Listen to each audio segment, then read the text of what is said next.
Huh!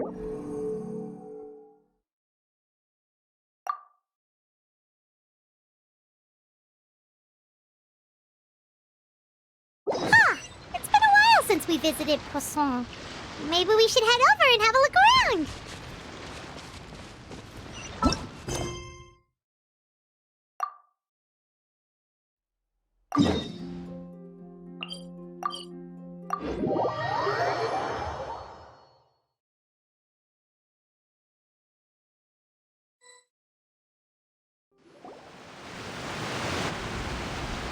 Hey, Traveler. Paimon. Oh, Paimon knows that voice! Over here.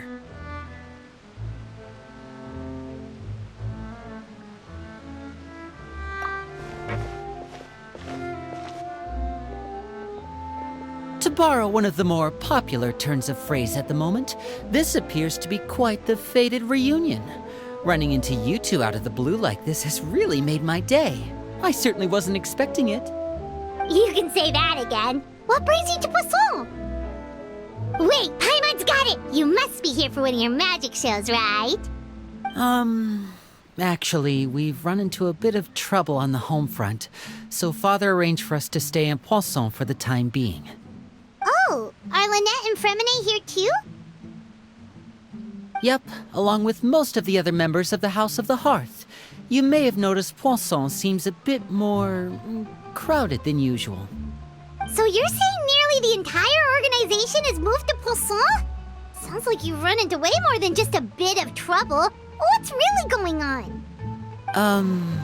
Well... Since the two of you are so curious, perhaps I can fill in the gaps. You scared Paimon half to death! Father, you're here. You know... On second thought, maybe we don't need to know. It's all probably super confidential House of the Hearth stuff, right? We totally weren't trying to pry or anything. No need to be nervous. I could sense your genuine concern from your conversation just now.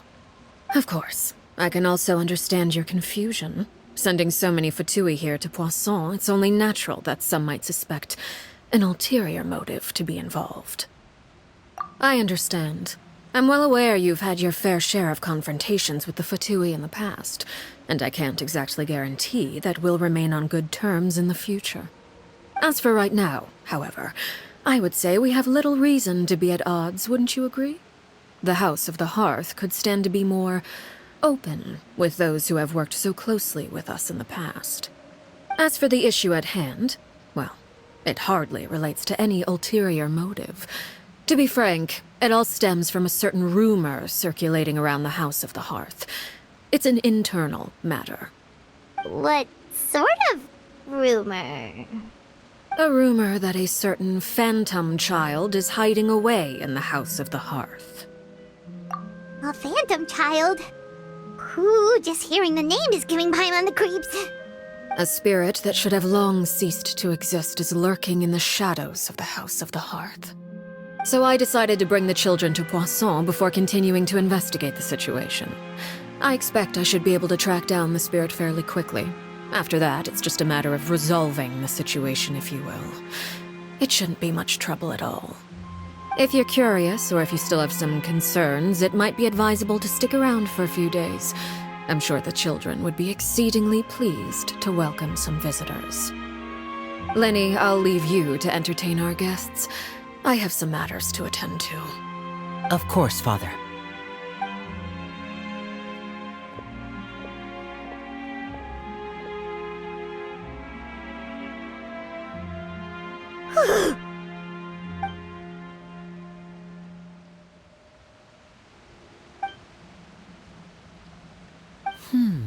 It has long been a dream of mine to invite you to our home and introduce you to my other siblings.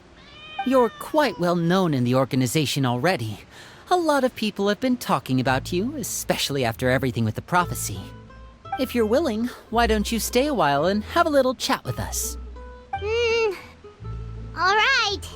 We don't have anything else to do right now anyway. But let's be clear, we're just gonna be there as guests, okay? Don't get any funny... Oh, wait a second. For your guests, that probably means we'll be treated to lots of yummy food, right? Of course. During our stay in Poisson, we've been helping out the locals with some fishing. We bring in quite the bounty every day. In fact, today's the perfect chance for me to show you what I can do in the kitchen. Let's go. I'll take you to where we're staying.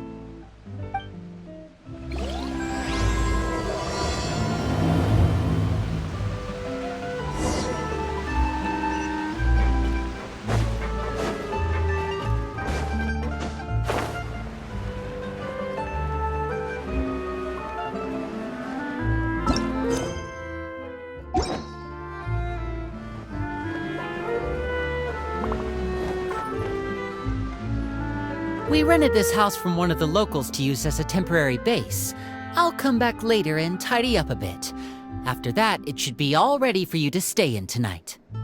Awesome, thanks! So, where are we off to now? Well, when I happened to run into you two earlier, I was actually in the middle of distributing some supplies. With this many people staying in Poisson, we have to bring in outside supplies every now and then. I should probably make sure the rest of these provisions get delivered. Otherwise, people might start to get antsy. Okay, we'll come with! There are all sorts of rumors about your organization floating around out there. Paimon's not sure if she could even take a wild guess as to what's true and what's not. But now that we finally have the chance to see a day in the life of the house, we can take a good look at how you operate! Well, you're more than welcome to come along. Just follow me.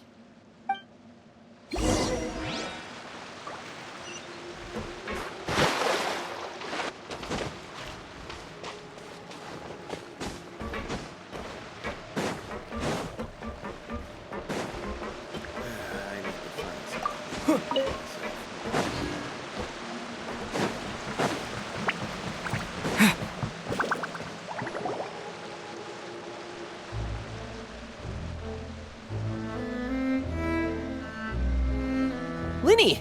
You're finally here! The supplies. I'm assuming you've... Brought them with me? Yep, here you go. Hello? Something caught your eye? It's the Traveler in Paimon! No way! Come here, everyone! Hurry! The Traveler and Paimon are here! One at a time, please. Don't crowd around them all at once. We don't want to scare off our guests now, do we? Oh, it's all right! Gotta say, Paimon didn't realize we were this famous. Of course! Father and Linny have told us so much about you. Father told us about how you helped Linny. According to her, you're a trustworthy friend. And as far as she's concerned, that's pretty much the highest compliment we've ever heard her give.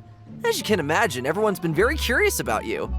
I heard the Traveler is so strong that he can move a mountain with his bare hands. I heard Paimon eats so much that she can clean out the entire pantry at Hotel de Boer in just 3 days! Wait a second! That's the rumor you heard about Paimon? Oh, not cool at all!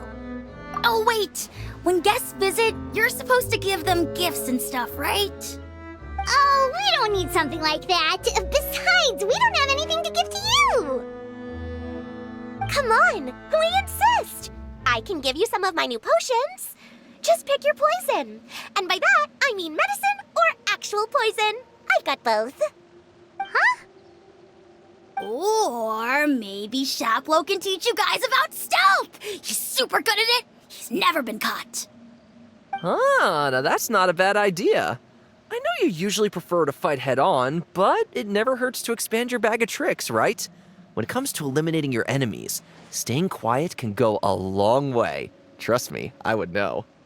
I was poisoned not too long ago, and I'm still dealing with the after effects. So I'm not quite as good as I was before, but I can still give you some pointers. Wait, when you said gifts, Paimon didn't think you meant poison and stealth tactics. But those are the best things we can give you. You don't like them? Ooh, how about this?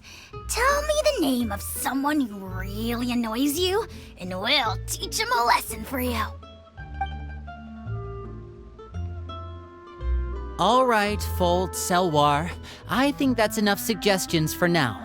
When it comes to being a good host, it's the thought that counts.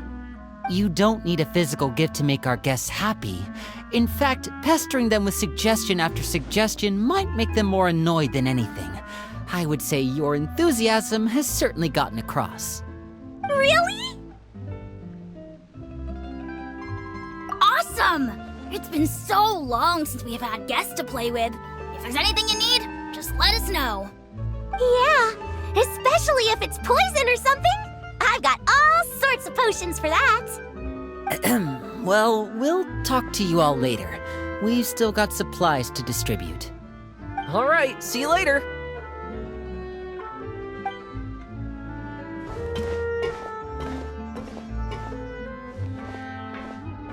Bye!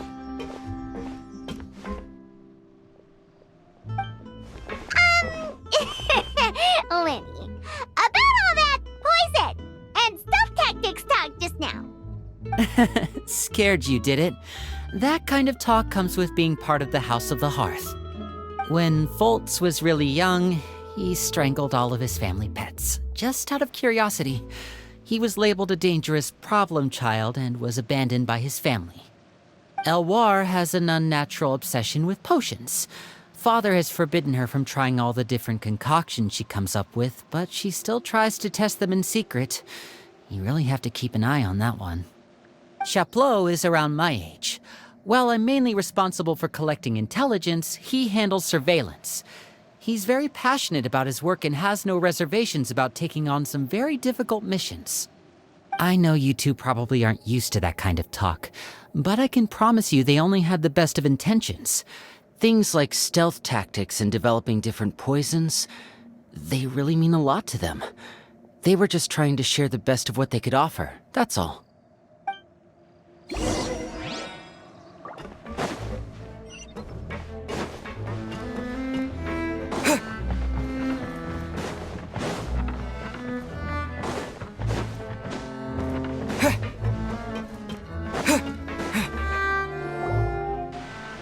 Filial, supplies are here. Thanks. And who are these two? Outsiders? Allow me to introduce you. This is the Traveler and Paimon. Oh, you're the famous duo I've been hearing so much about. It's nice to meet you. I heard you've traveled to all sorts of places. Is that true? Of course! We're making our way all across to that! Oh, good for you. You must be pretty familiar with Fontaine by now, then. Have you seen the new opera that started running recently? I think it's called... The 4,000 Thieves? Oh, this is the first we've heard of it. It seems like it's going to be fantastic. From what I've been able to tell from the posters, anyway. You should definitely check it out if you have the time. Oh, and there's The Blind Maiden, too. That one is supposed to have audience interaction. Seems pretty interesting. After this mission is over, I think I'll go get a manicure. Oh, maybe I should dye my hair. Wonder how much it'll cost. Is it just Paimon, or do these two seem much easier to get along with than the others? Looks like the House of the Hearth has some normal members after all. I heard that. Oh! Oops. I'm guessing you're referring to Foltz and the others?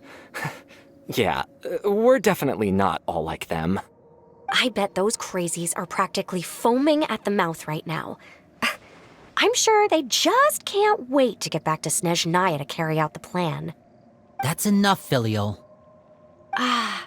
Don't talk about family members behind their back, right? Whatever. Let's go. Guess this is goodbye then. If you ever have some time, we should go see the opera together.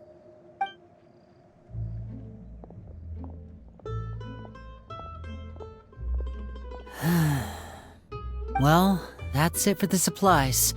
We should probably head back as well.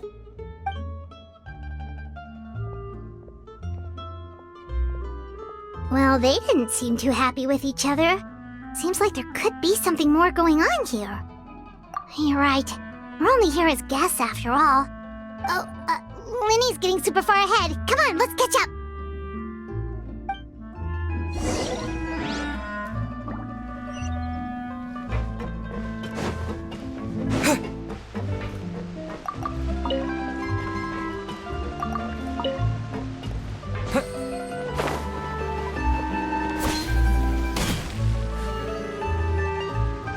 So, what do you think of the members you've met so far?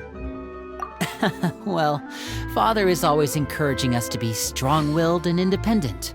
So if there's one thing we've got, it's people who aren't afraid to speak their mind. Well, I should probably get cooking. Wanna join? Of course! Then let's head out and... Huh? Fremine? What are you doing here? Fremine! Nice to see you again! You too. I heard you're here as guests of House of the Hearth. Welcome. We were just going to make some food. Why don't you come along? I could use some help in the kitchen, and I seem to remember you mentioning you wanted to make seafood soup for the traveler in Paimon. Seafood soup? Oh, Paimon's drooling already. Were you looking for something just now, Fremine? Maybe I can help. It's nothing. I just wanted to see if there were any extra supplies. Yeah, we've got some left over. What do you need? Some food and water. And some clean cloth, if possible. No problem.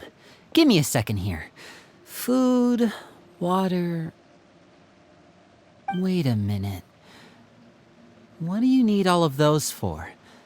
You're not on any missions as far as I'm aware, and you were just going to come eat with us. So what's this all about? I thought I'd grab an extra portion because I get hungry at night. Could be because I'm growing, you know, and...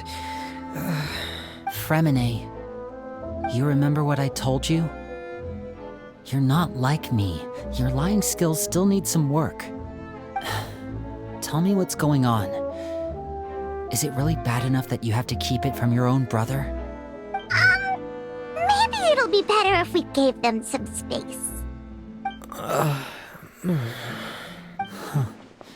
This is the first time I've seen that kind of look on your face. Whatever happened, does it have something to do with Father?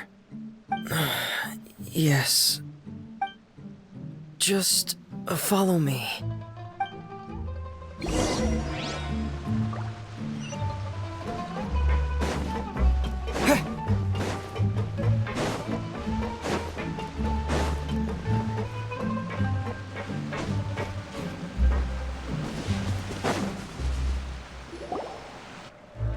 You're back! Oh, and you've brought some friends with you this time! Hello, my name's Linny. I grew up in the House of the Hearth. And you are? Hi, Linny. I'm also a child of the House of the Hearth, just like you. You can call me Clairvy. Clairvy? It's nice to meet you. Does that name ring any bells, Linny? No, not at all. That's not a name we have on our roster, I'm sure of it.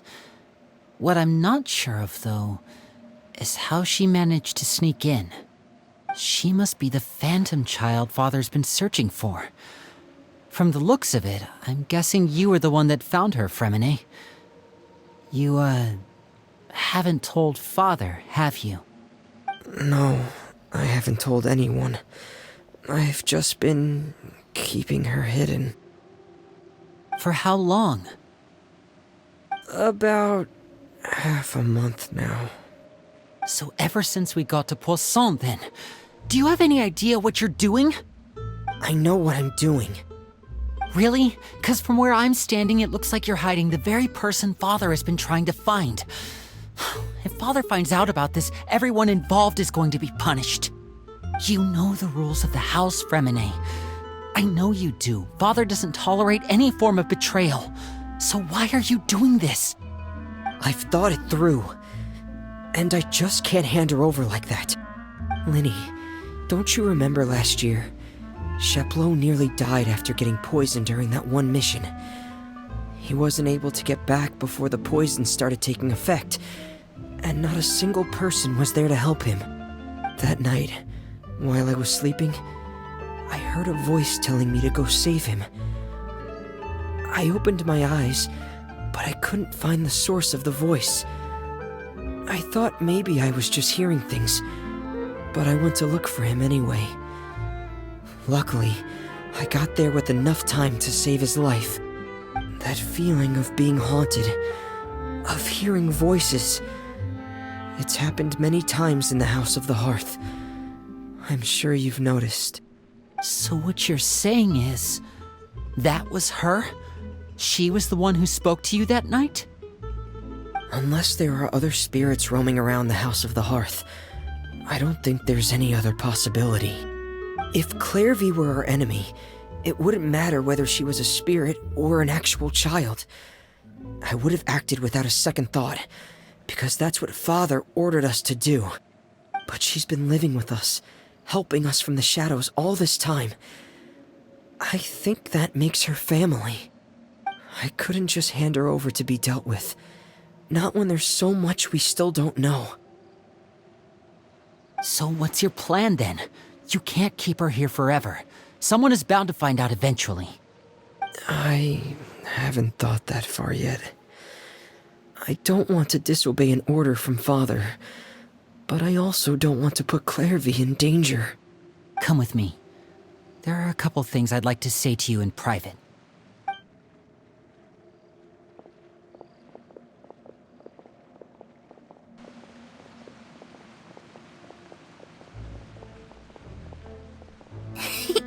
Those two sure care a lot about each other. Well, they got a funny way of showing it. From where Paimon was floating, it sure seemed like they were about to bite each other's heads off. No way! They have a really deep bond. I could tell right away, because I also have a friend like that. I just don't know how long that kind of bond can last. The darkness in the house runs deeper than you can imagine. No one can get out alive. I'm sorry, Linny. I really didn't mean to drag anyone else into this. Oh really? You didn't mean to? 'Cause I for one wish you did. Huh? What do you mean? You know, when we were younger, you didn't call me Linny. You called me brother, just like Lynette. We grew up together, the three of us. We were all orphans, all rescued by Father. Of all the siblings in the House of the Hearth, I think our bond was the closest. Later on, when you started calling me Linny, I wasn't actually surprised. After all, Lynette and I are related by blood. We've had to depend on each other to survive long before we joined the house. Linny, The darkest and most difficult moments of my life happened before you and I had ever met. I'm sure that's true for you as well. Even so, Fremine, we've stood by each other for all these years now, and to me, that means more than blood. You and Lynette are the most important people in my life. No one can replace you. So I won't let you face anything alone. Not if I can help it. Oh, looks like things are getting kinda heated between Linny and Fremine. Maybe we should go check on them. Oh, it's raining. I should put my clothes Hey, you two! Hope we aren't interrupting anything. Like a fight, or... Oh, wait a minute, Fremine. You're not crying, are you? Is everything alright? everything's fine. Thanks for asking. Well, we're all friends here, right? We've been through so much together, so if there's anything we can do to help, just say the word. It's just a small family dispute. It's not something our guests should trouble themselves with. In fact, it might be better if your stay ended here. What are you getting at, Traveler? When guests are around, families are often on their best behavior. And any disputes are less likely to escalate. That's what you're trying to say, isn't it? I just... Thank you. I was really hoping to keep you out of it. But even if I could think of some other reason to turn you away, I'm not sure I could convince you. I know things could turn dangerous, so I promise you this. From now on, I'll protect you like my life depends on it. Me too. Well, back to the matter at hand then. If we don't plan on handing Clairvy over to Father, then our only other option is to solve the mystery of her identity before Father is able to track her down. That means finding out where she came from and what she's doing here. Then we can send her on her merry way and pretend like none of this ever happened. I've tried that already. And? And... nothing. I tried taking her somewhere really far away, but... after some time, she just reappeared. She even came with us all the way to Poisson. It seems like wherever the house is, she follows. I don't know much about spirits. Do you two have any ideas? Let's see here.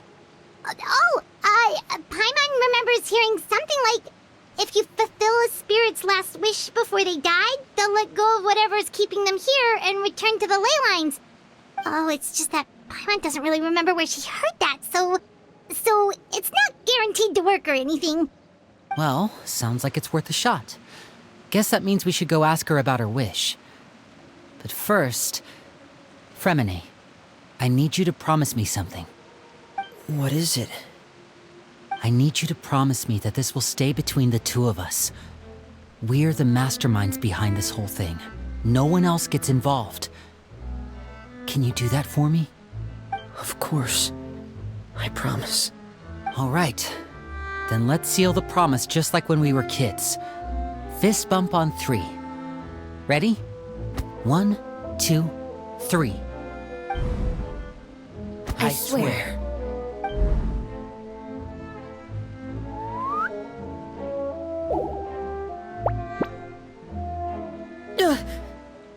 Whoa! Lynette! But what a surprise! What brings you here, dear sister? And, when exactly did you get here?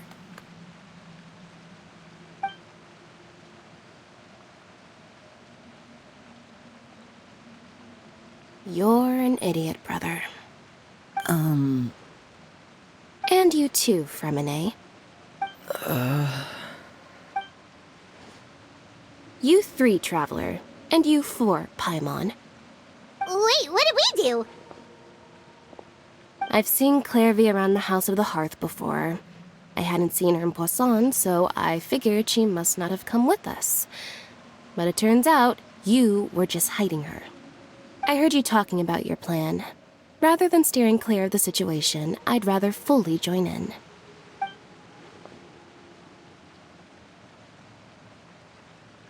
If you don't agree, I'll have no choice but to report everything back to Father. Simple as that. You're not giving us much wiggle room here, Lynette. Well, I guess we're all in this together then. After we talk to Clairvy, we'll figure out our next move. There's no time to lose. Let's go.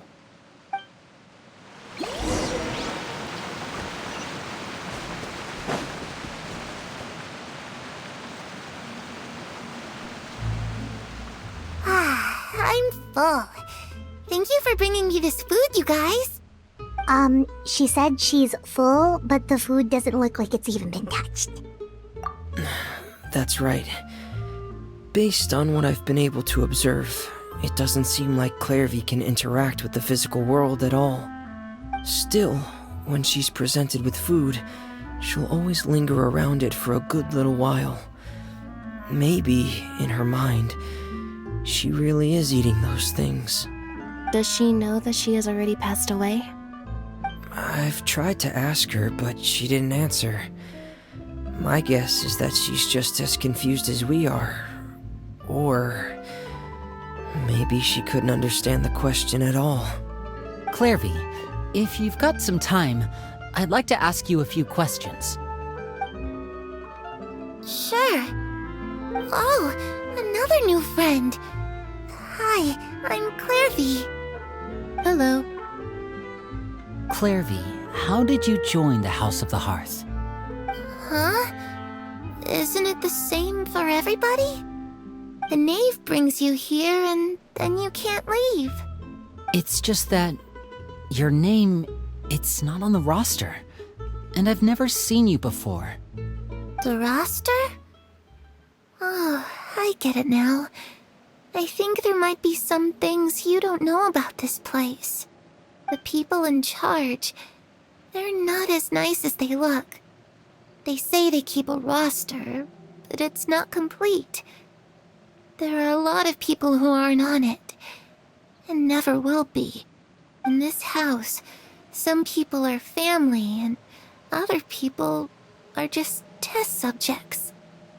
Those kinds of people aren't ever going to get a place on the roster, unless it's the roster of people who've been executed. Wait, does that mean the knave... She... Is there anyone that can vouch for you? Perry. She's my best friend. She's the only one I trust in this place. Have either of you heard of that name before? No. Me neither. Clairvy, Perry. Neither of those names are on the roster. But it seems like she's telling the truth. Either that, or this kid's already got a bag of tricks bigger than mine.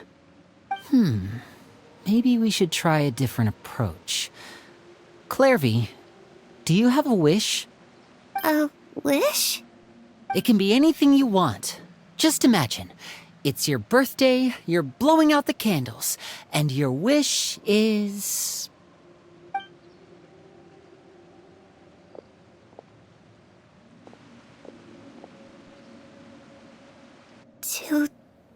To go outside, where the sun can find me. That's... it? Well, that sounds easy enough.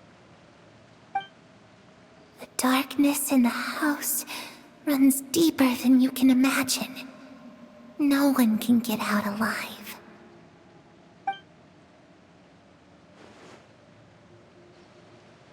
Okay, time to divide and conquer.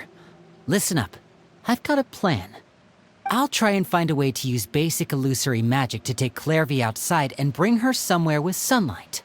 Lynette, try and find the list of executions that Clairvy was talking about and see if her name is on it. Fremine, you stay in Poisson. We can't be the only ones who've had run-ins with Clairvy. I need you to collect intel on everything she's said and done. Understood. I'll try my best. What about us? What should we do? I really appreciate your willingness to help, but this is a family matter. I don't want to drag you in too deep. It's too risky. Let me think.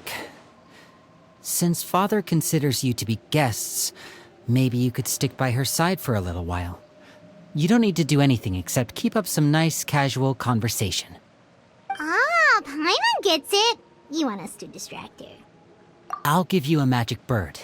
If Father suspects something, all you need to do is release it when she's not looking, and it'll alert me that something's wrong. Of course, that's only as a last resort. If Father doesn't seem to notice us, there's no need to make contact. We'll reconvene here tonight after all's said and done. If the worst-case scenario happens and we're discovered, just tell Father everything. We're not going to let our guests get punished for our own actions. That's where we draw the line. You too. Okay, this is where we part. Father should be at the beach nearby.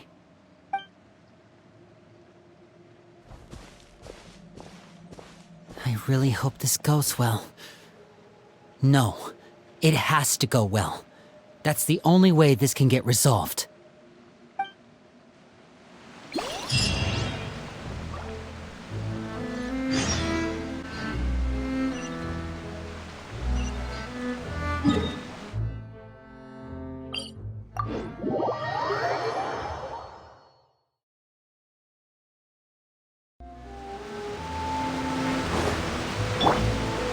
Skyward!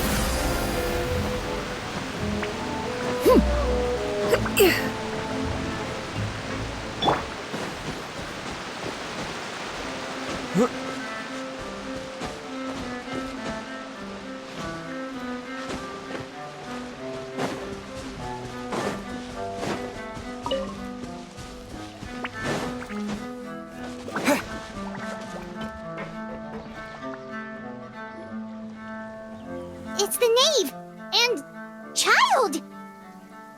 Hey, aren't you supposed to be in Snezhnaya recuperating?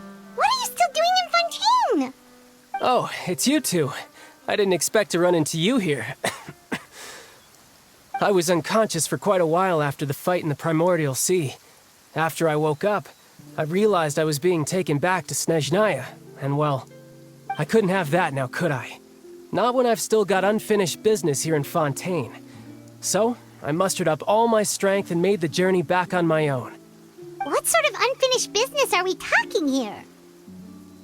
It has to do with Skirk, my master. I really wanted to meet up with her, but by the time I got back, she had already left. I still have so many questions for her. Without any other leads, all I could do was ask the knave to help me track her down. She must have left behind some traces from her time in Fontaine. Oh, okay, so have you found any clues? Unfortunately, no.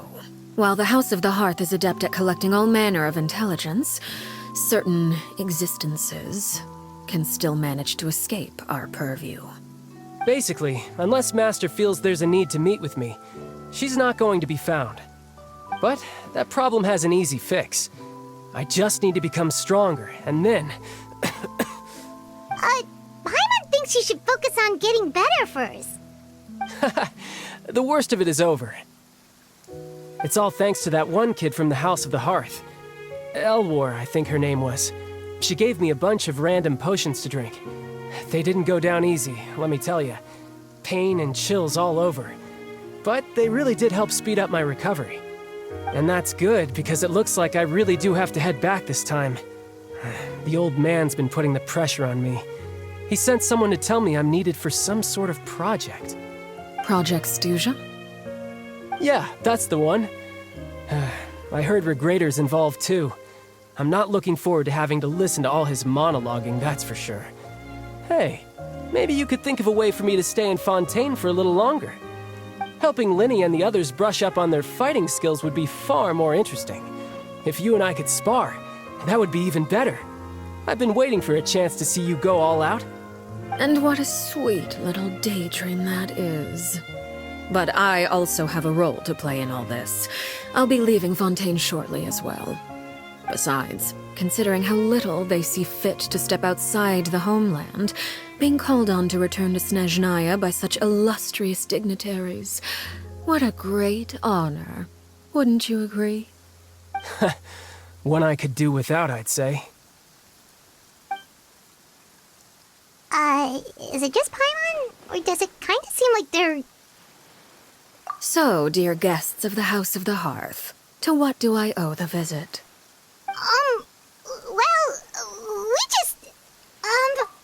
Right! We're super close to Linny and the others, but we still don't know much about you! Is that so? Introductions have already been made, have they not? Well, you see? There's only so much you can learn about someone from a short introduction. At least tell us something a little extra, like...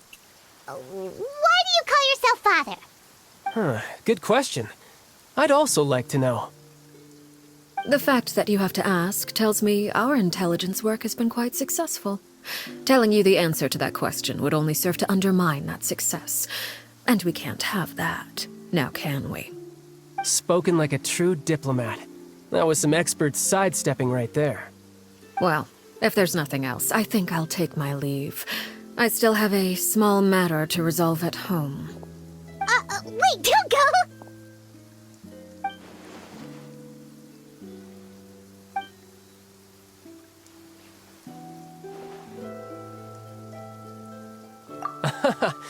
I'd also like to hear the answer to this. I've met some of the members of your organization, and they all seemed like really good kids. They actually reminded me of Tonya and Tusser. Which, by the way, if you ever betray them, I'm just letting you know, I won't let you off easy. And why would I betray them? Well, you've already betrayed the House of the Hearth once, haven't you? At least, that's what I heard.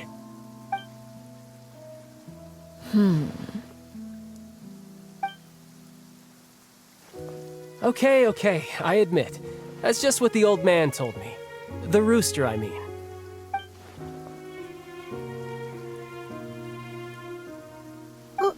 Wait, did you really do something bad to those kids?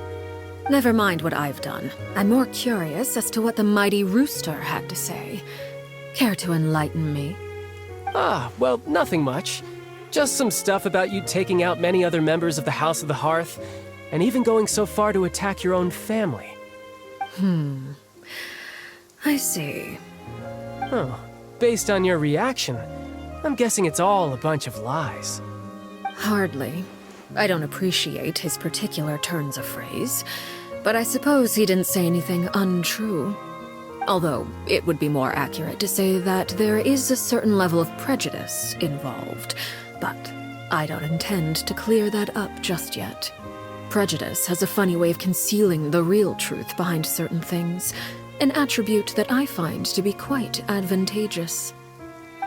Call yourself a Fontanian, for example, and people will assume all sorts of things, when the real truth is that this is simply the land where I was raised. Huh? You're not actually from Fontaine? But then why did you try to help out with the prophecy and everything? I was trying to protect the children born in Fontaine. Claiming that I myself was a Fontanian simply made it easier to operate. People would hardly suspect a fellow Fontanian of having any ulterior motives. Who wouldn't want to save their homeland after all? The primordial sea wouldn't have any effect on me, but it would have caused great harm to the House of the Hearth. Well, you wanted extra information, didn't you? There you go. I hope that satisfied your curiosity.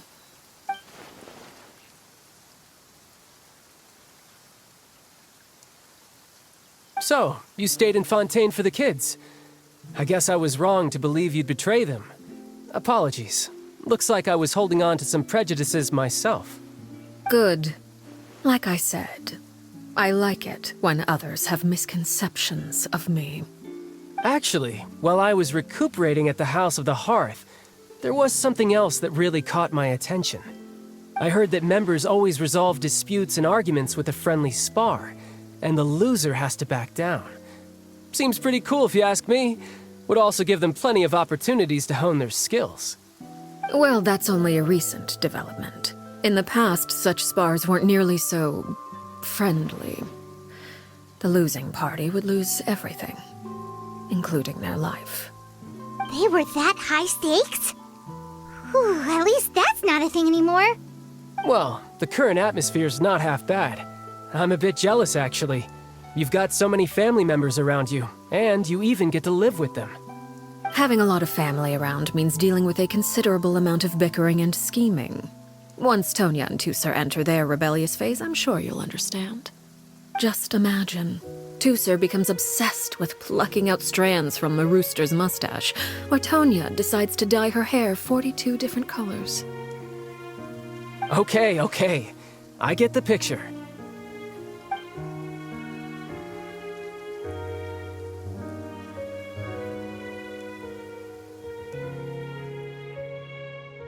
Well, would you look at the time?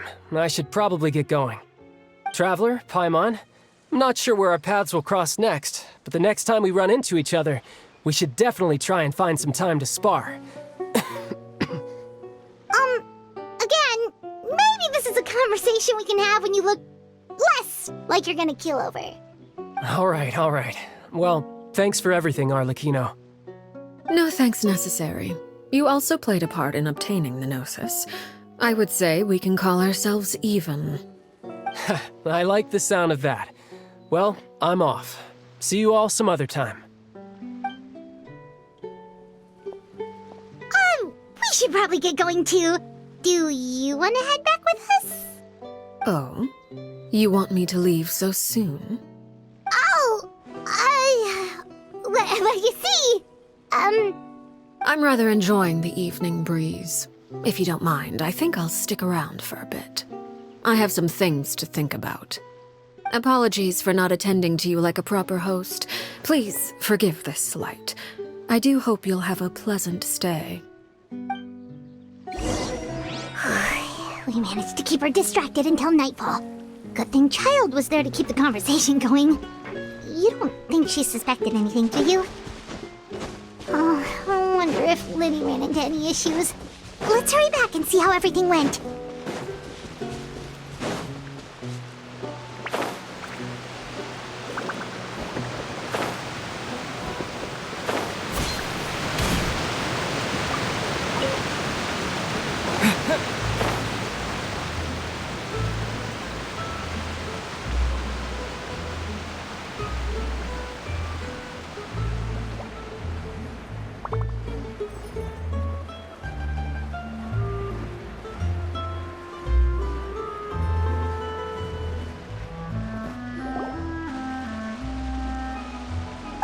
How did everything go? Well, long story short, we ran into a small issue. Clairvy can't go into the sunlight. Everything was fine at first. She followed me up to the surface just like I told her.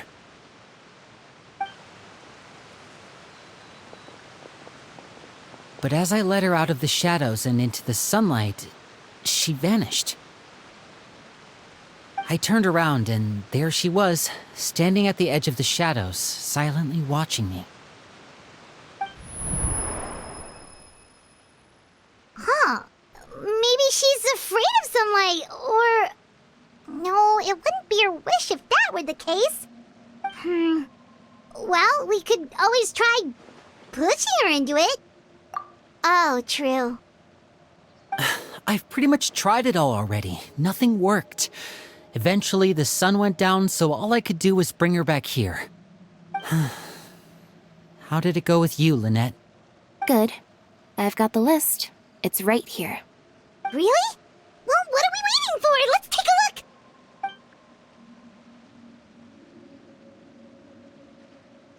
Oh, that's a lot of pages. Oh, it's gonna take forever to get through it all. We can each take a section. Here. La Pouillade, L'Endroit, Chambel, Horaire.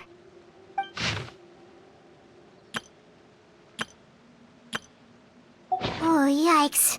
That Horaire guy has a huge scar on his face. He's kinda giving Paimon the creeps. Ah, I've met him before. The scar is from an injury he received during a mission. I still remember him joking with me about it. He said any future lover would take one look at him and then lose all interest. Did he say anything else? Well, I asked if there was someone he was interested in. He said no, and that's where our conversation ended. It was only later that I learned he really did have someone he liked. He risked everything to escape so he could be with her, but it didn't work. One day, Father asked to see him, and, well, I never saw him again after that. Wait, so that means the knave, she... It may seem cruel, but it's just one of the rules of the house. Betrayal is not to be taken lightly. We know too many secrets to come and go as we please. So, if you do try to leave, you pay with your life.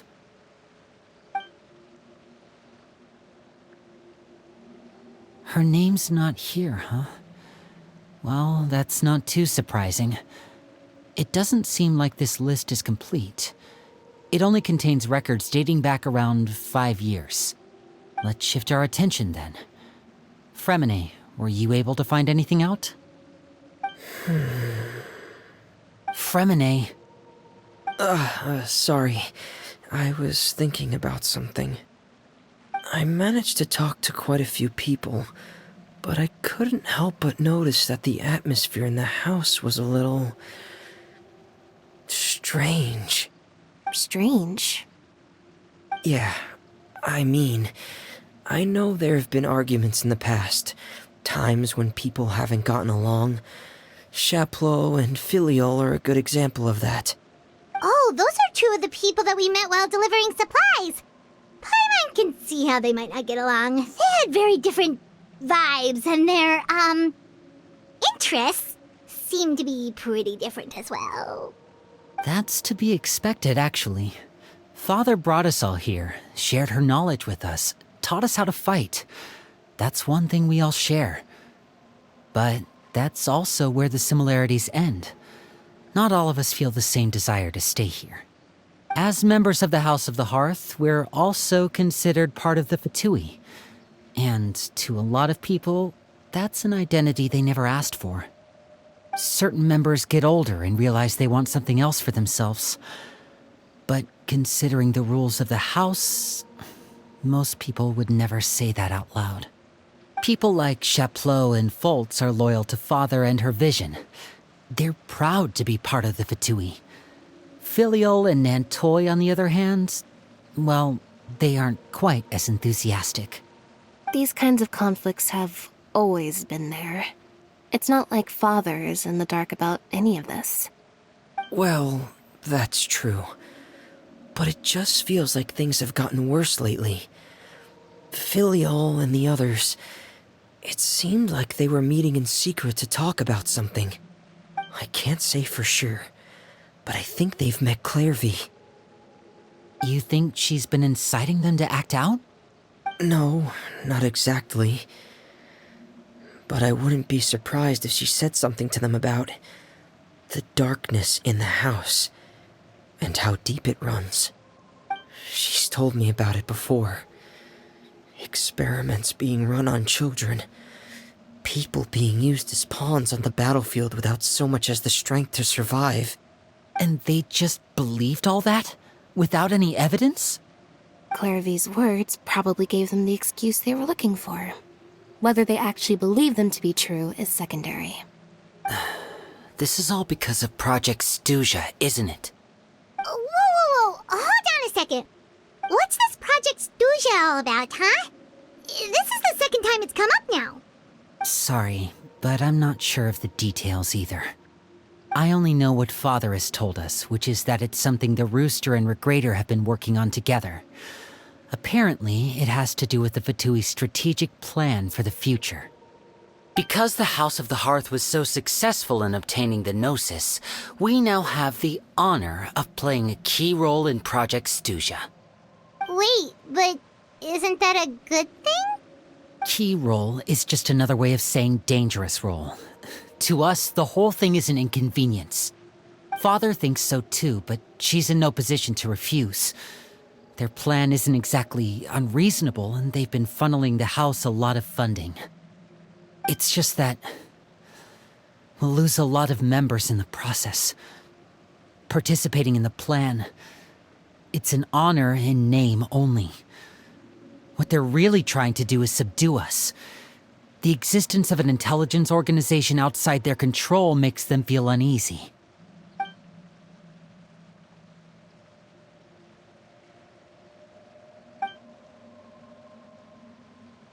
Okay, super complicated top secret Fatui business aside, what does all of this have to do with the conflicts you were talking about earlier? Paimon doesn't get the connection. External pressure has a way of exacerbating internal strife. You can't overlook the power of fear either. People are afraid of dying, and that fear is often the impetus for a lot of stupid decisions. I thought resolving the Clairvy situation would make everything go back to normal, but it looks like things are more complicated than I thought. If we leave Filial and the others to their own devices, sooner or later, Father will be forced to take action. We can only focus on one situation at a time, brother. You're right. Even if we confront Filial and the others, it won't do any good. It might even make matters worse. We should focus on Clairvy for now. Well, it's getting late. We should head back and get some rest. We'll try again first thing tomorrow. Lynette, you stick with me this time. Fremine, keep a close eye on Filial and the others. Make sure they don't do anything they'll regret. Good work today, everyone. Have a good night, and I'll see you tomorrow.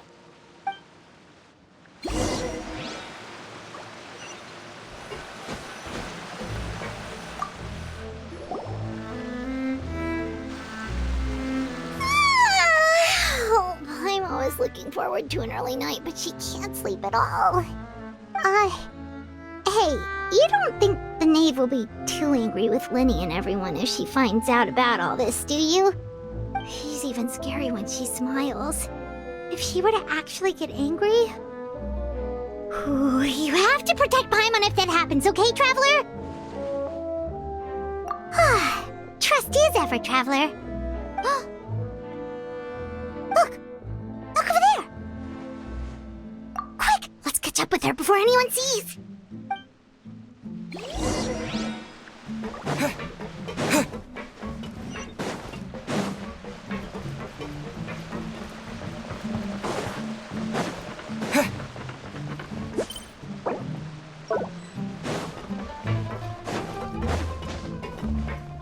Over there!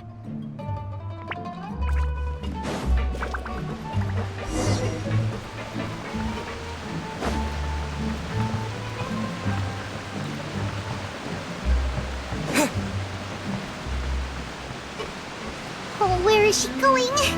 Oh, if someone sees her, we're toast!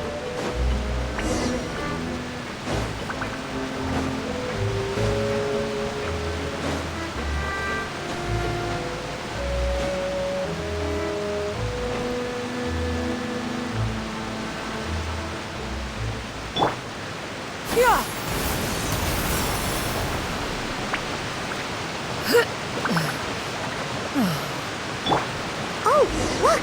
She stopped!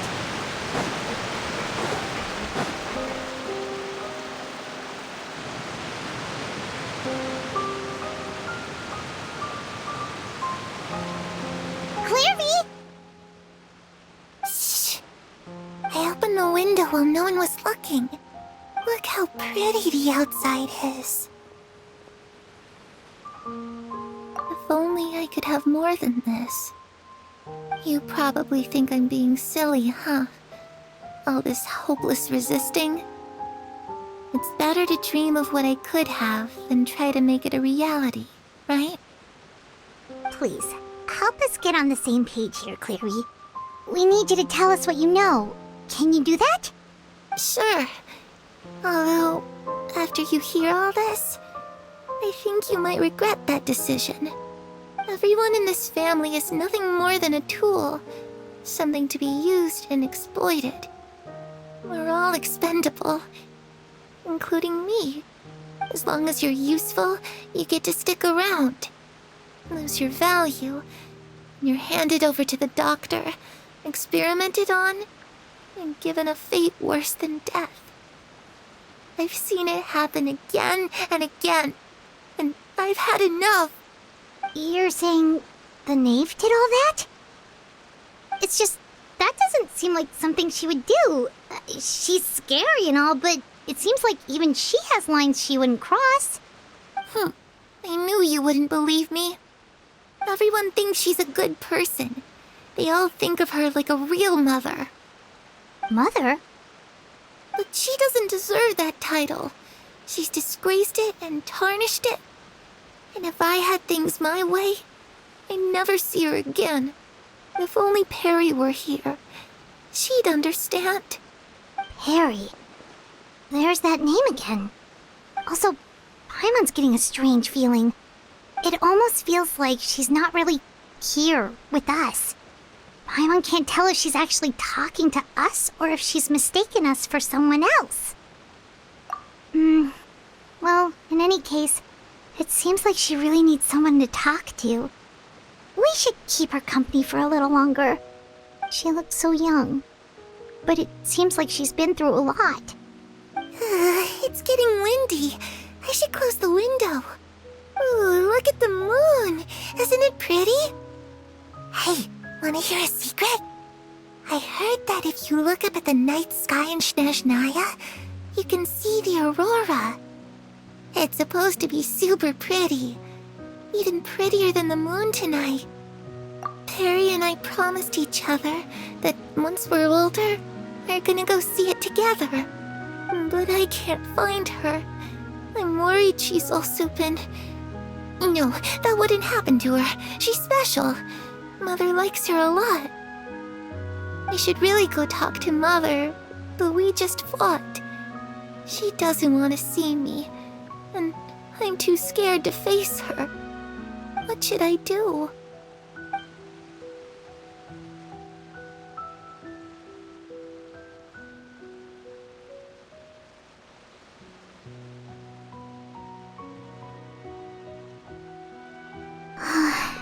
My mom really doesn't understand what's going on with her. Well, let's head back. We've got an early morning tomorrow.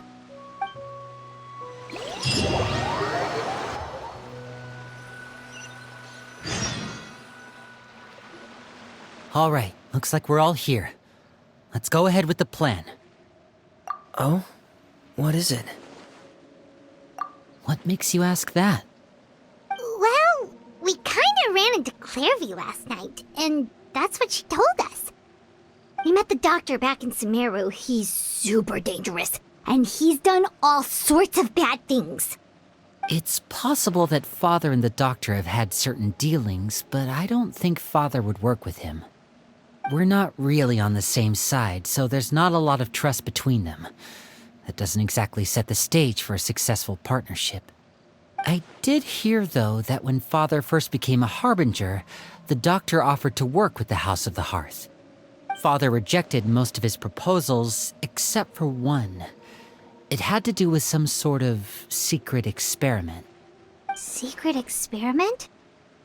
Could that be what Clairvy was talking about? I don't think so.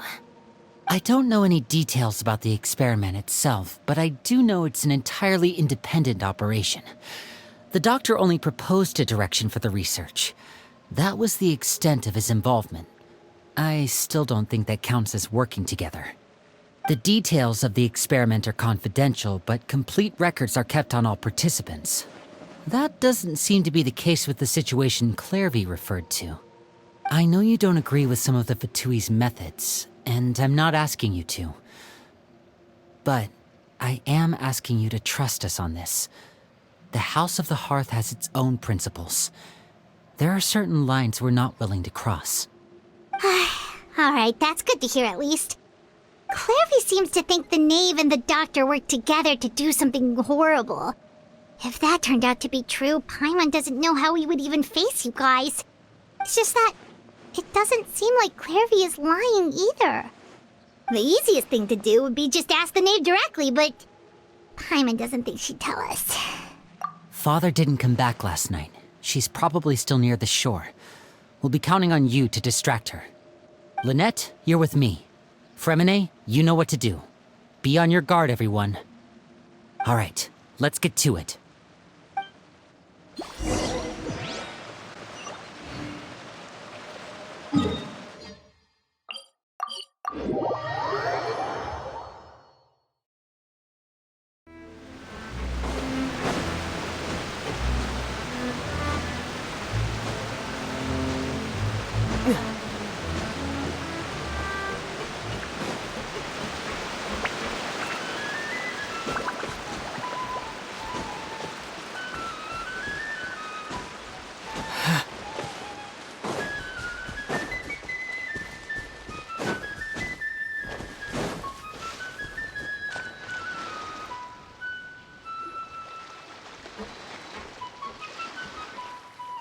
Ah, it's you two again.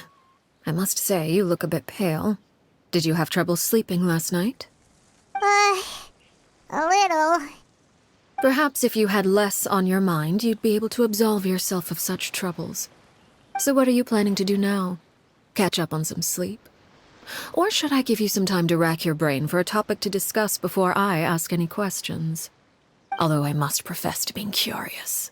Without Child here, how do you plan on distracting me? Us? Distract you? A good one. But no, we were just... Looks like you could have used some extra time to think. No matter. If you don't have any other plans, why don't you accompany me somewhere? Don't worry. I'll be sure to steer clear of any scheming children. The ocean breeze is sure nice today. Children always think they can hide things from the grown-ups. But nothing gets past me. Least of all a little scheming. I think I'll let them have at it for a little longer. I can be very patient. Well, I'll leave you to think things over. If you're so inclined, meet me outside the Palais Mermonia. Good things come to children who do as they're told. So I do hope you decide to tag along. If only for your friends' sakes. What should we do? She clearly knows about everything we've been doing, and Paimon doesn't think it'd be a stretch to say she was threatening us just now.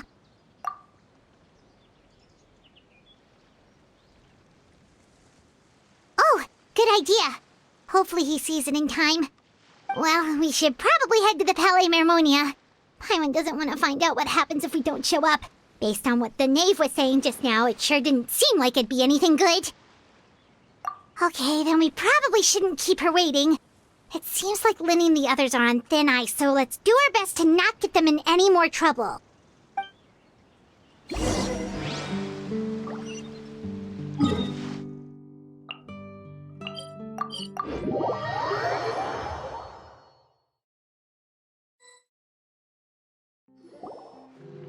Seeing as we still have some time before my meeting, we might as well enjoy some pleasant conversation while we wait. I'm glad to see you get along with my children. Being surrounded by good companions is necessary for a child's development. You're not planning on doing anything to them, are you? I assume you're referring to Linny, Lynette, and Fremine. Although, there's that situation with Filial and Nentoy as well. It appears quite a few people have been acting out lately. No matter. I'm not one to discriminate. All those who betray the house meet the same fate. There are no exceptions. Does that mean you're going to kill them? Oh, are you here to beg for their lives? I'm sorry to disappoint, but the rules of the house change for no one. In my organization, everyone is responsible for their own actions. But don't you care about them at all? They really respect you. They even call you father. You must feel something for them. Any organization in which feelings come before principles is one destined for ruin. The House of the Hearth is hardly an exception. You could say our principles are more stringent than most. Perhaps I can offer you this consolation at least. As our guests, you two will not be held accountable along with them. I would imagine Linny, Lynette, and Fremine will be able to keep their lives. As for Filial, Nentoy, and the others, I'm afraid there's little I can do. They can try to escape, but once you know our secrets, there's no getting out alive. But that's awful. Ah, you seem concerned. Out of consideration for my guests, I suppose I could turn a blind eye for a little longer. If Linny and the others manage to dispose of Claire V in the meantime, all evidence of their wrongdoing will be lost. In that case, I could hardly punish them for something I couldn't prove. If their efforts are unsuccessful, on the other hand, all will be held accountable, and the punishment will be severe. Of course. Oh, and here, I believe this belongs to you. Do try and keep better track of it next time. It takes a considerable amount of time to train a bird like this. It would be such a pity if you were to lose it. Permanently. Wait, where did you get that? Well, I'm afraid that's all the time we have to chat. Now, for the matter at hand. I asked you to meet me here because I have business at the Palais Mermonia. It has nothing to do with you, but I think it would be prudent for you to stick by my side for the time being. There will always be time later to run off and tell Linny what you've learned. Well, time to go. Looks like we wrapped things up just in time.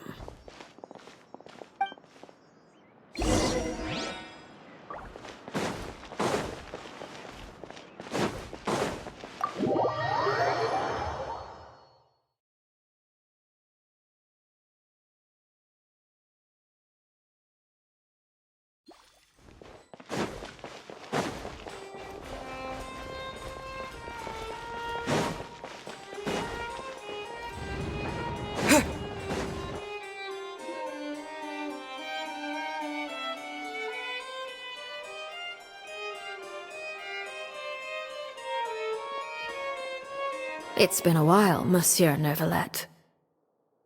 I must say, I wasn't expecting my meeting request to be approved quite so quickly. The Palais Mermonia operates with an efficiency worthy of admiration.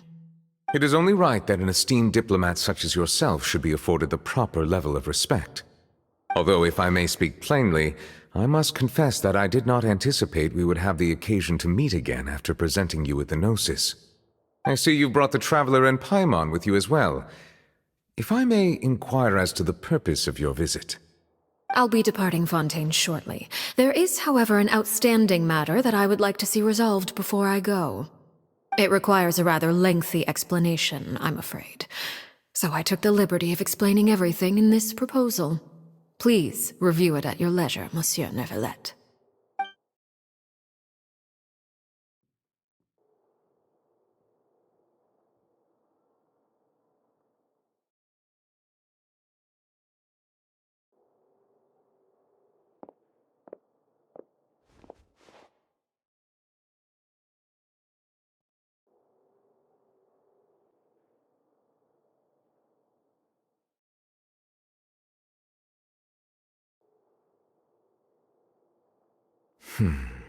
I understand your request.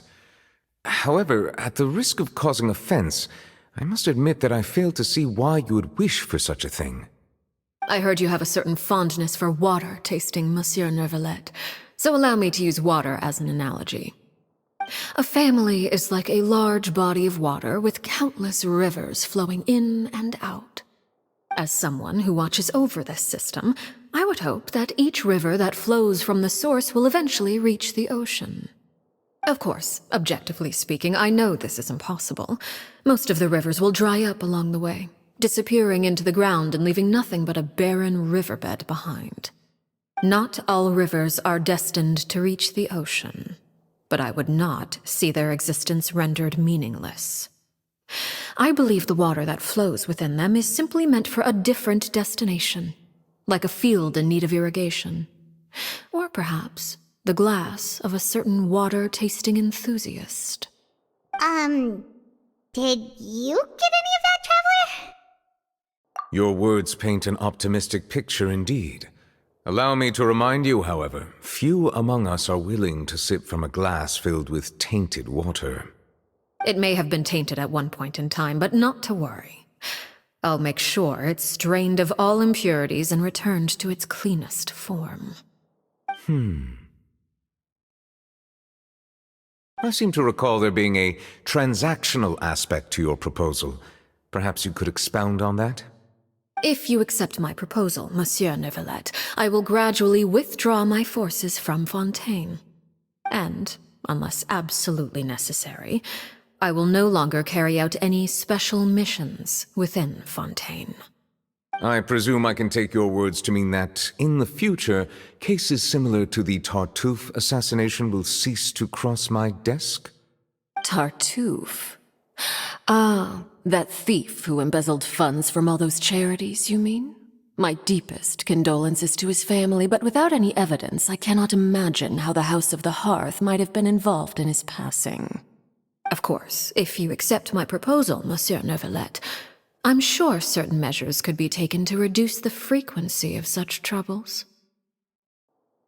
You choose your words carefully indeed. In that case, I am inclined to accept your proposal. My thanks for your generosity, Monsieur Neuvillette. Well, with that settled, we should be going now. I took the liberty of bringing along 2 bottles of spring water from Snezhnaya for you to enjoy. I do hope I get the chance to hear your impressions. Perhaps at our next meeting, yes? Indeed. I trust you would not overlook your commitment in the meantime. All right, Traveler Paimon. Time to go.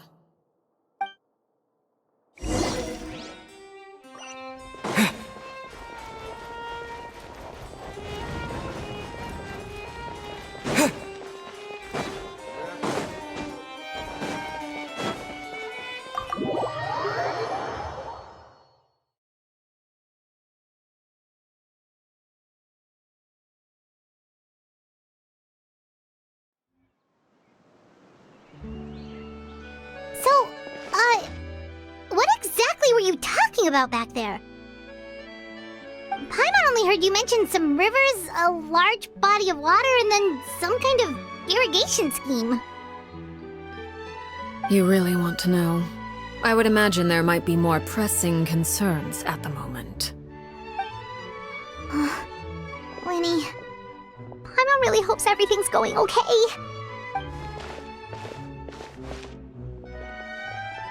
Oh, Paimon recognizes that look. You've got your thinking cap on, don't you, Traveler?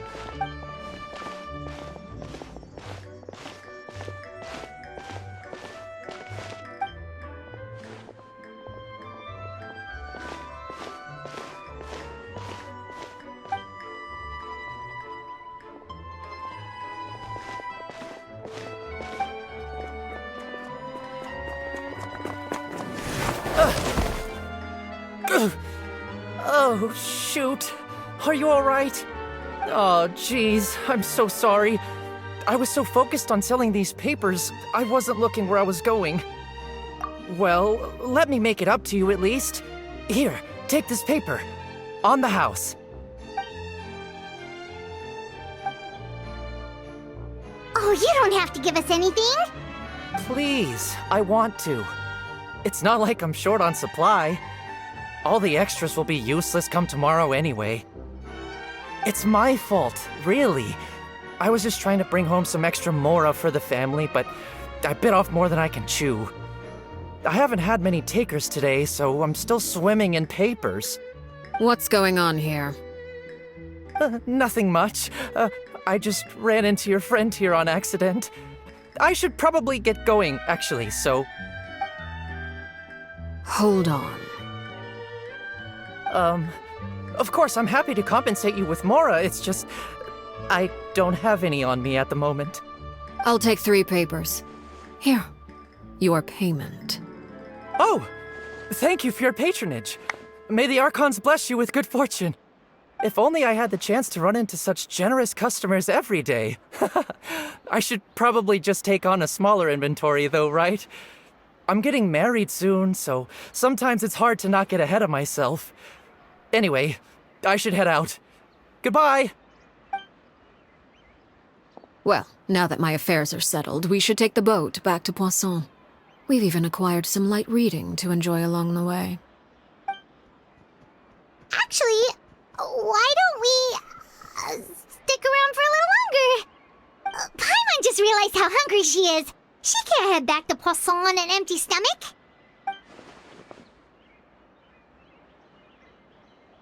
It appears you two are under the impression that delaying our return will somehow alter the situation in your favor. I'm sorry to ruin your fantasy, but your efforts are meaningless. That being said, I could be persuaded to give Linny some extra time. I just have one condition. If you agree to my request, I'll even answer some of your questions. You're quite curious about Claire V, are you not? And my relationship to her. Wait, why are you being so generous all of a sudden? You're not gonna ask us to do something bad, are you? You overestimate yourself. You don't have the talent for bad things. Then what can you possibly... The most important consideration in a negotiation is that both sides receive something they want. Demands and threats only get you so far. Wonderful. Here it is. When the time comes, make the choice that you deem most appropriate in the situation, and lend your help to the House of the Hearth. Okay, sounds normal enough. But what do you mean, when the time comes? When is that supposed to be? That is for you to decide. Then we have a deal. Follow me.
this place? Somewhere long forgotten by everyone. It used to be a grand building. Now it's nothing more than a pile of rubble. No one comes here anymore, nor does anyone care about what once happened here. Although, this place does have something to do with the story I'm about to tell you. It was before I became a Harbinger, and before Linny and the others joined the House of the Hearth. Due to certain events, I first killed Clairvy and then her mother. And this is where it all happened. You were the one that killed Clairvy? Patience now. Allow me to explain Clairvy's side of the story first. I'll start from the beginning. Clairvy was 6 years old when she was brought by her mother, Crucibina, to live in the House of the Hearth. From the outside, it seemed like a fairy tale. A thriving family made up of kind adults and friendly children. Crucibina was the knave at that time, and the House of the Hearth was under her control. She was Clairvy's mother by blood, but she was also the mother to all the children in the house. Clairvy was happy here, for a time. But she quickly realized that being part of this family wasn't a fairy tale at all. It was a kind of purgatory. Purgatory? Exactly. The House of the Hearth takes in war orphans from all over Tevat. But as for how to raise them, that depends entirely on the person in charge. Crucibina came up with a novel idea. She would teach the children to fight, force them to duel each other, and then crown as the king of the house the child who proved themselves most worthy of inheriting her title. It's difficult to estimate the number of children who died or were maimed in the process. There's little I can say about the ones who died.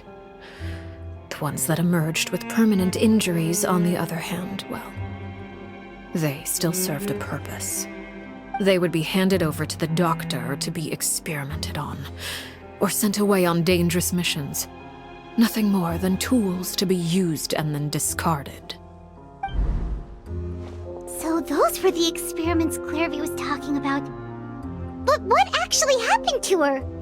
You said that Clairvy was Crucibina's daughter, so if Clairvy tried to convince her to stop what she was doing, Crucibina probably would have listened, right? Despite being Clairvy's mother, Crucibina cared little for her daughter. She forced Clairvy to join the House of the Hearth only as a means to demonstrate her own impartiality as a mother, to prove that she treated all her children equally. Clairvy did try to convince her mother to change her ways, but it was to no avail. After her efforts failed, the only other option was to rise up and try to fight back. Unfortunately, the other children had already been thoroughly indoctrinated into the illusion of happiness Crucibina had created. Of course, there was one exception. Someone Clairvy's age who knew the truth about the House of the Hearth. Her name was Peruere. Wait, the friend that Clairvy mentioned? Friend, huh? I suppose we can call her that for now. Clairvy was a cheerful and passionate person with a tenacious spirit. Peruere, on the other hand, was rather cold-blooded. Her cold-blooded nature allowed her to see through Crucibina's facade. Yet, it was also this cold-bloodedness that prevented her from acting against it. At least at first. While Clairvy longed for freedom, Peruere was convinced that, amid all the fighting and violence, she would make it until the end. Despite their differences, the two became fast friends, united by their knowledge of the truth. Clairvy told Peruere that she hoped to create a real family, where no one would be killed or sacrificed. There may have been a certain naivete to her ideas, but Clairvy proved her determination many times over. She tried countless times to run away, ask for help, or expose the truth. But her efforts only earned her beating after beating. The only thing that kept her going was her strength of will. Even with her body racked with pain, she would still stand on her tiptoes and open the window at night. She and Peruere would look out at the moon together. a fierce longing for freedom shining in her eyes. But one day that light simply vanished. Oh no. What happened? Her hopelessness resulted from a culmination of things. 10 years had passed. 10 years worth of failure after failure. She and Peruere weren't children anymore, but finding any chance to escape still seemed as hopeless as ever. It was during this time that Peruere suggested a new plan. If escaping was out of the question, why not take down the very person sitting on top of this throne of lies? Mother herself. Clairvy rejected that proposal. She claimed that, as a famous harbinger, Crucibina possessed an unimaginable amount of power. Trying to kill her would have an incredibly low chance of success. Clairvy never gave another reason, but Peruere could see it written all over her face. Clairvy still thought of Crucibina as her mother. Killing her own flesh and blood was a line she couldn't bring herself to cross. If she couldn't escape and fight back, then only one option remained. Precisely. Death was the only way that she felt she could be free. It happened during a duel. When she arrived at the dueling ring that day, her partner turned out to be none other than Peruere, the very person that had stood by her side all those years. It was a fierce battle. But ultimately, Clairvy decided to let Peruere end her life. From that moment on, Peruere's journey was one written in flames. When the rain finally came and washed it all away, there she stood, the sole victor in Mother's endless game of slaughter. A trail of corpses strewn across her path to success. It was the very result she had predicted 10 years prior. Even then, she believed she would make it until the end. She wasn't surprised by the fact that she emerged as Mother's undisputed heir. Rather, her success left her with an inexplicable sense of restlessness. She was unsettled. And there was only one thing that could quell that sensation. Perhaps you two would like to take a guess as to what it was? Crucibina, you mean? But... Correct. This is the place where Peruere killed her best friend. A mere year later, this is also the place where she fought tooth and nail to kill the mother they shared. The moment she acted, any conception of what was right or wrong ceased to matter. It's one of the principles of the house. Only those who survive get to write the rules. Peruere won the battle, and became a harbinger herself. After which Her Majesty, the Tsaritsa, bestowed upon her a new name. Arlecchino. So the Perry Clairvy was talking about... It was you all along. You're Peruere. Arlecchino is just a name you got later. I left that name behind long ago. I must say, hearing it now does bring back memories. After I defeated Crucibina, the moniker of Mother died with her. I chose to forego the title she called herself, and even chose to give up my own name. I rebuilt the House of the Hearth under a new identity. Not only as Arlecchino, but as father. And that is where the story ends. Any more questions? Yeah. Based on what you just told us, Clairvy wasn't a little kid when she was killed. So the Clairvy we met... Was she really a spirit at all? I suppose you could call her an illusion born of flame. Her existence is like ashes to a fire. Something left over in the wake of blaze and ruin. You see, a certain power runs through my veins. It's not unlike a curse. My flames leave behind shadows of anything they consume. Of course, the chances of those shadows morphing into a sentient entity are exceedingly slim. Clairvy is a very special case. Clairvy died when she was 16 years old, but what emerged from the flames was her 6-year-old self. Her appearance wasn't the only thing affected. Most of her memories were lost to the blaze as well. Memory is a mysterious thing indeed. Losing a portion of your memories will alter your sense of self. Lose 10 years' worth, however, and it would be like living in the past. Like returning to a version of yourself that never grew up. No wonder Paimon got such a weird feeling when we were talking to her. Perhaps I should put it this way. Clairvy is someone trapped in time.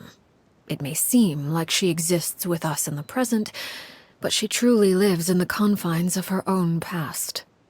So if all of that is true, then you must have known about Clairvy for a long time. Indeed. She's a rather volatile and unstable entity. Sometimes she would look after the children. She's even saved some of their lives. But other times, she would hide from me and become obsessed with revealing the truth about the house to anyone who will listen. Shadows don't have the capacity to learn or grow. Any new information they encounter is quickly forgotten over time. Your attempts to expose Clairvy to sunlight, they failed, yes? The reason is actually quite simple. In Clairvy's mind, the house is impossible to escape, and it is this very perception that traps her there. But no matter. All I have to do is kill her again, and all will be resolved.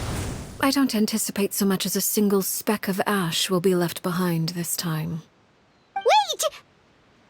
Paimon can understand why you might want her gone, but isn't there another way?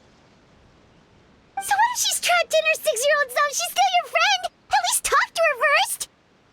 It's too late for that. She broke the rules, and now she must be punished. That goes for Filial and Nantoy as well. She's had quite the effect on them. I hope you understand. The difference between Crucibina and myself lies in our formulation of the rules, not our policy for enforcing them.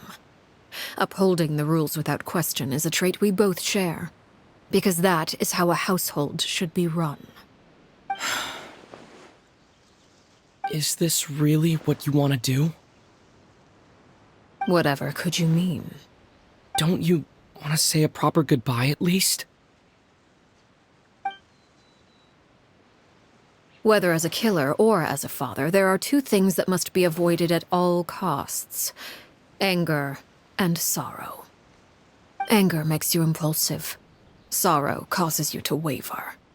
Well, it appears it's about time to proceed. Before we arrived, I told some of my well-behaved children to bring our troublemakers here by nightfall. I do believe I've kept my end of the deal. I gave your friends quite a bit more time. As for what happens now, we'll just have to wait and see.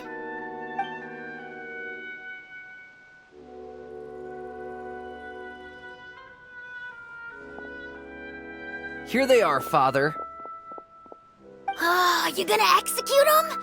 Seeing something like that would actually be a first for me. Lenny! I'm sorry. I heard about how you helped buy us more time, but I still failed. I couldn't find a way to fulfill her wish. Huh? Are you... Perry? Indeed, it's been a while, Clairvy. Perry! Shh, stay right there. I'm sorry to postpone our reunion, but first I believe certain scores need settling.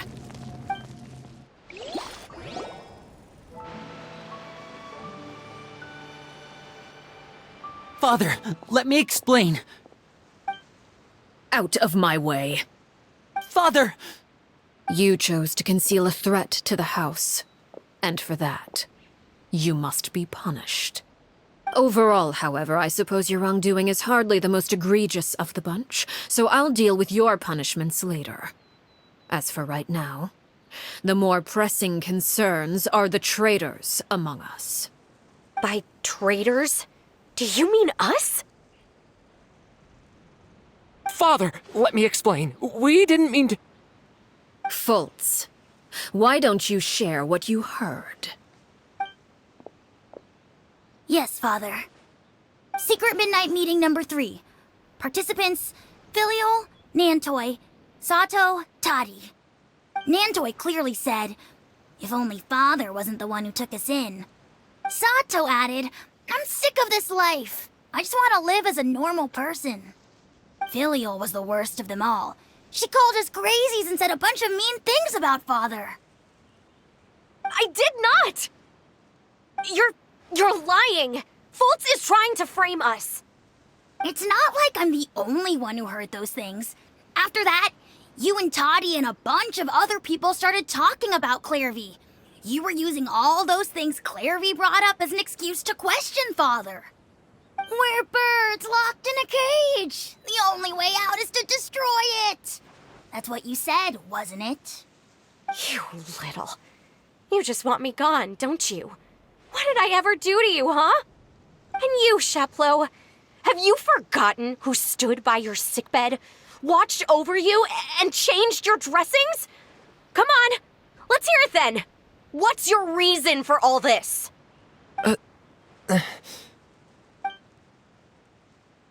You're wrong, Filial. We don't want you to die. You're our family. Liar. You wouldn't be doing this if that were the case. So why? Why have you backed us into a corner? We all live in the House of the Hearth. You know the type of work we do, Filial. A single betrayal can cost dozens of us our lives. It's not like it's never happened before. That kind of thing is hard to forget. That's why the House of the Hearth cannot tolerate any form of betrayal. Ever since we came to Poisson, you've had 7 secret meetings. A lot of the things you talked about really crossed the line. You've been spying on us for half a month? Wait a second.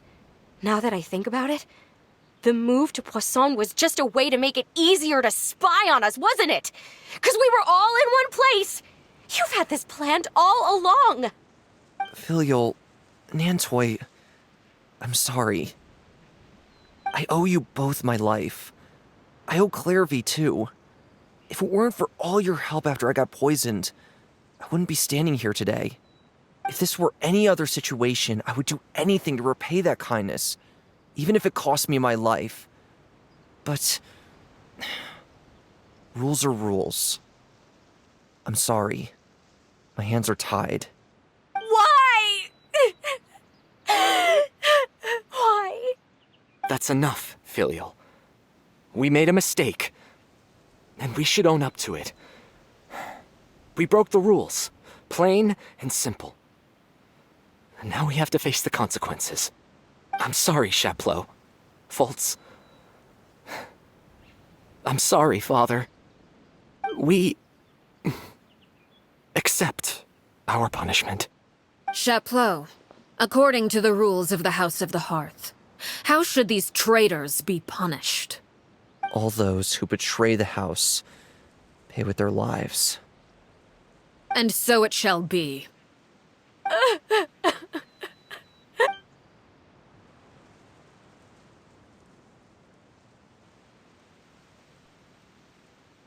Father, please wait! Something you want to say, Linny? Please reconsider, Father. What Filial and the others did, does it really count as betrayal? We all come from broken families. From the very first day we joined the House of the Hearth, we wanted nothing more than to make it a real home. But the truth is, none of us know what a real home should look like. I'm not saying I have all the answers. All I know is this. Killing Filial and the others may uphold the rules, but doing so will only bring us further away from being a real family than we've ever been. So please, Father, please reconsider. I agree with Linny. Father, please. Linny, you... I also agree with Linny. An order once given cannot be rescinded. However, Given the extent of your determination, I suppose we shall have to go about this a different way. Draw your weapons and face me. Our weapons? Father, are you referring to a duel? Precisely. The rules of the house will not be altered. Traitors must be punished. However, resolving disputes with a duel is also one of our rules, one that also applies to me. Demonstrate a sufficient showing of strength, and I shall offer a concession. Wait. Beat Father in a duel? Impossible. Father is way too strong, even for Lenny.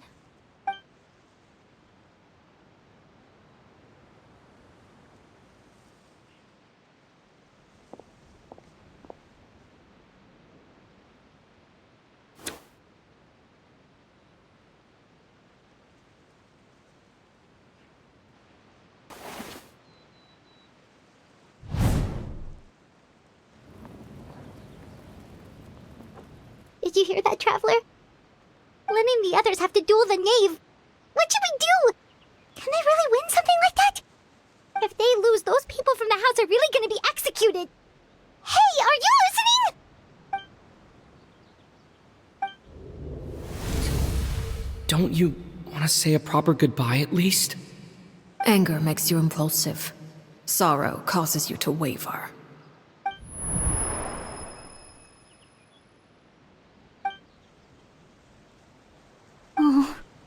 Looking at that expression on her face, she seems really serious about this. Guess that means there's no chance she's throwing the duel on purpose, huh?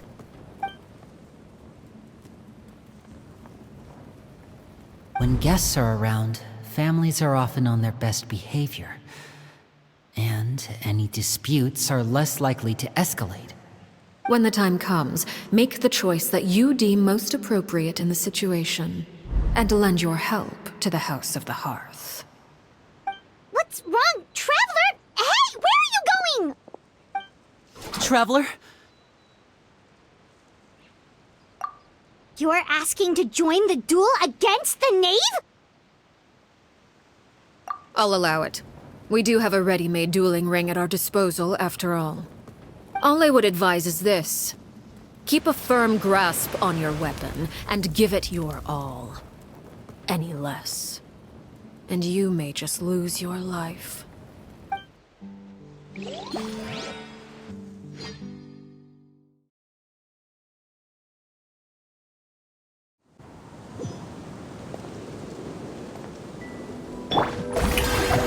Time to shine!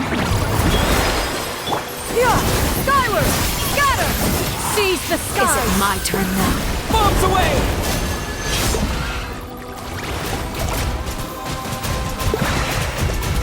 Watch out for Father's movement! Now that's more like it. Coming at ya! Hiya! Coming at ya! Go!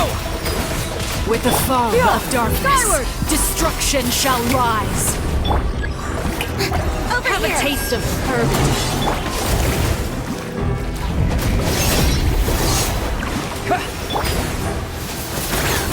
Yeah! Skyward! And cut through. Make way for the adept! Let my name echo in song! Getting here! Proper send-off! Wipe out! Not bad. You've proven to be a worthy opponent after all. Is it my turn now? Now's our chance!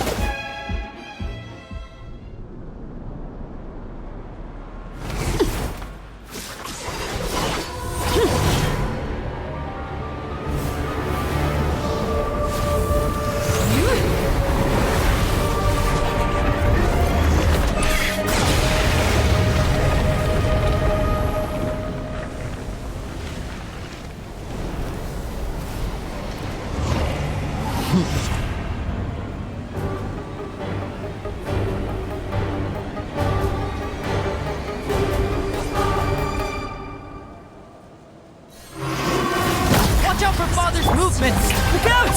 My blade is all that remains! Skyward!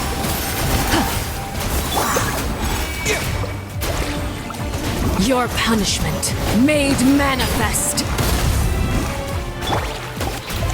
Yeah! Skyward! The audacity! Now's our chance! Over here!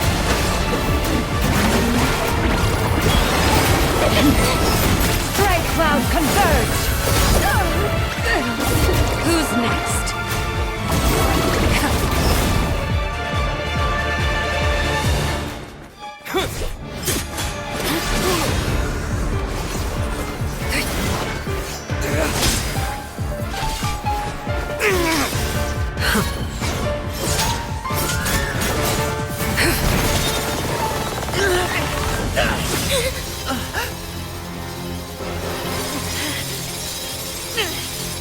You should know better than to crowd in one place.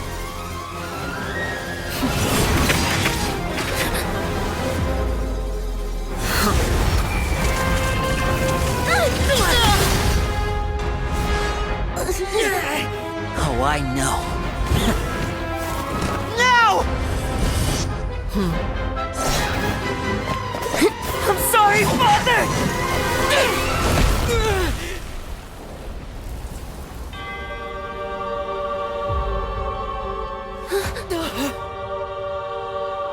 Sorry for what? This pitiful excuse for an attack.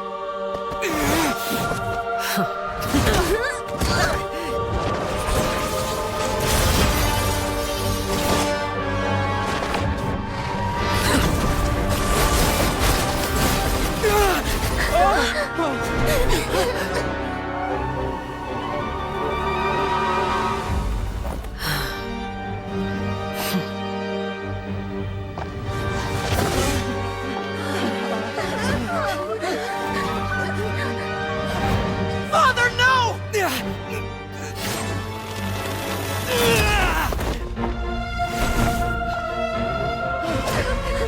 Made it out, did you? You're stronger than I expected.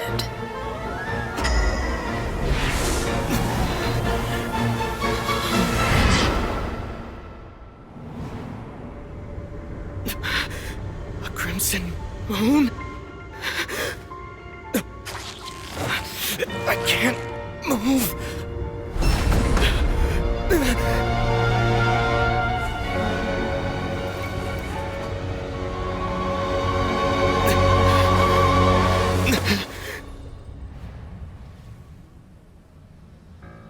Still, not strong enough to beat me.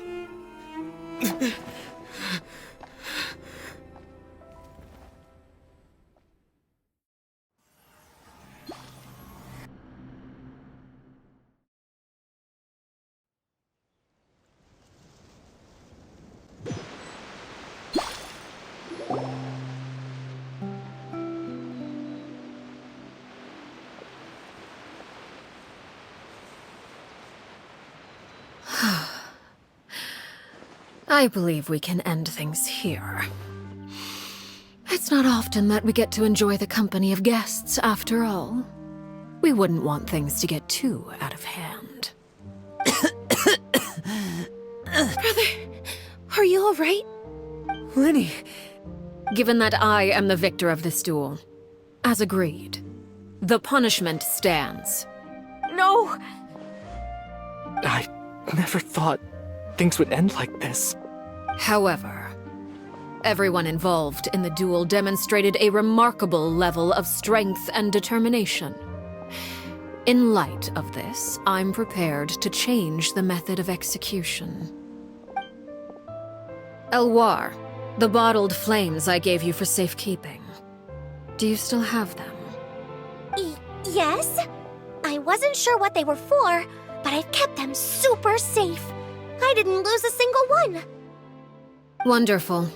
Then, in just a moment, I'll have you administer them. Bottled flames? Indeed. They're the product of a secret experiment. Under certain special circumstances, flames can be extracted from my person and preserved. Once ingested, searing pain will spread across every inch of your body. No harm will come to you physically, but your memories will be burned away. If you can withstand the pain. When you awake, you'll have forgotten everything you know about the House of the Hearth, and will be expelled from the organization. In other words, administering this concoction will kill the version of you that grew up in the house, and give you a new identity.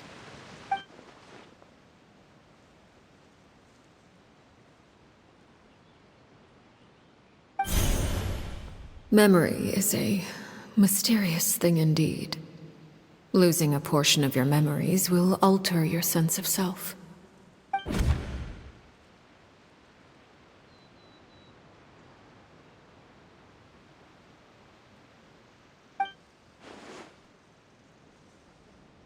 So, you're just letting us go, Father? You misunderstand. Memories are extremely important. Once consumed by flame, the version of you standing before me will die, and our secrets will die with you. So no, I don't intend to just let you go, because the person who survives will be nothing but a stranger. Even so, I won't have to live in fear anymore. I'm sorry, Father. I'm sorry I let you down. But I really... Don't cry, Filial. You haven't left the house yet, so there are still rules to be followed, yes? Remember what I taught you. Anger makes you impulsive, sorrow causes you to waver. Don't let yourself be controlled by your emotions. Of course. I'll remember. Dry your tears, and go pursue the life you really want. Yes, Father. Chaplot, Fultz, Elwar, take them back to Poisson. And bring Linny and the others as well. I prepared 3 extra vials of bottled flames. As for whether to take them, the choice is yours. Goodbye, children. The next time we meet, I will no longer be your father. Thank you for all you've done for the house. I hope you have bright futures ahead of you.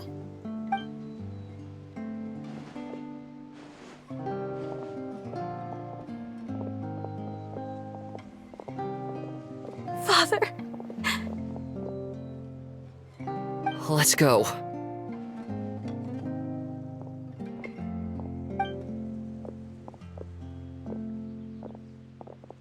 Here, grab my arm, Linny.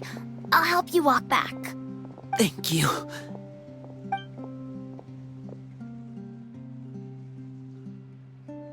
Clairvy.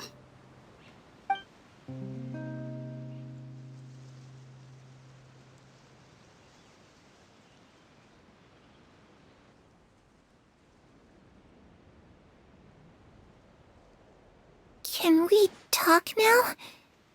I've been waiting for a super long time. You really are Perry, aren't you? I haven't seen you in so long. How come you're all grown up? Wait, did I somehow travel to the future on accident? Or am I dreaming?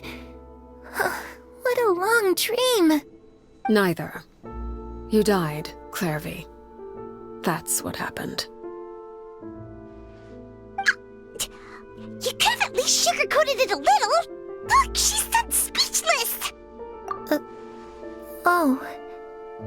Okay then. Huh? That's it? You accepted it just like that? Yep. If that's what Perry says happened, then I believe her. Perry wouldn't lie to me. Plus, I don't really need to know why I'm like this. I'm more curious about what happens in the future. If you're a harbinger now, Perry, that means Mother is gone, isn't she? Can you tell me about it? I want to know what happened to her. And to me. You never stopped trying to defy fate. At first, no one believed you. You could only vent your frustrations to the moon. In fact, you often sought comfort in the night sky. You wanted to see the aurora, so one night we promised each other we would go to Snezhnaya to see it together. Later on, you tried to run away, but You were brought back each time. Mother spared your life, but it wasn't out of kindness. Instead, she decided to make an example of you by slowly torturing you over time. That way, the other children would know what happens to traitors. Still, you never gave up. Mother hoped that through ruthless duel after ruthless duel, she would be able to crown an ultimate victor among the children she raised. But you called on everyone to unite, to fight to a draw in order to reduce casualties. Your efforts may have only delayed the inevitable, but still. You gave them hope. You tried everything you could think of, but every attempt ended in failure. Still, you never turned your sword on Crucibina, and you never turned it on me. On that gloomy day, you told me, "For the last 16 years of my life, I've done everything I can to fight for freedom. But now, I realize that the only freedom I truly possess is the freedom to choose to die." I never imagined I would say something like that. I must have been feeling really worn down. But somehow, I still think I understand. According to Mother's plan, only one of us was going to make it until the end. And I always hoped that person would be you. If I could do it all over again, I still don't think I would make a different choice. Even when I first met you, I knew you'd be able to do what I couldn't. Is that so? Even now, I'm not sure I truly understand what kind of freedom you were trying to pursue. But as the head of the House of the Hearth, and as the children's father, I've tried to give them the most basic of freedoms. The freedom to choose their own fate. It's something I discussed with the Iudex of Fontaine. The children who want to leave the house will have their memories wiped clean of all secrets pertaining to the organization. In return, they will be allowed to live a normal life in Fontaine without being prosecuted for their past. Of course, I won't simply hand freedom to them on a silver platter. They have to fight for it and prove themselves worthy of it. Only freedom that is earned has true value. That's more than enough. That's exactly the kind of life I was fighting for. You know, Perry, I think you're a pretty amazing king, and a really great father, too. I'm really happy that you're the one who took over the house. I guess I do have one regret, though. I still haven't seen the outside world. Well, it just so happens that our dear guests over here have been to many nations and traveled to countless places. Perhaps they would be willing to tell you what the outside world is like. Really? Of course! We've traveled all over the place. We've got so many stories, we could probably talk your ears off for 3 days straight!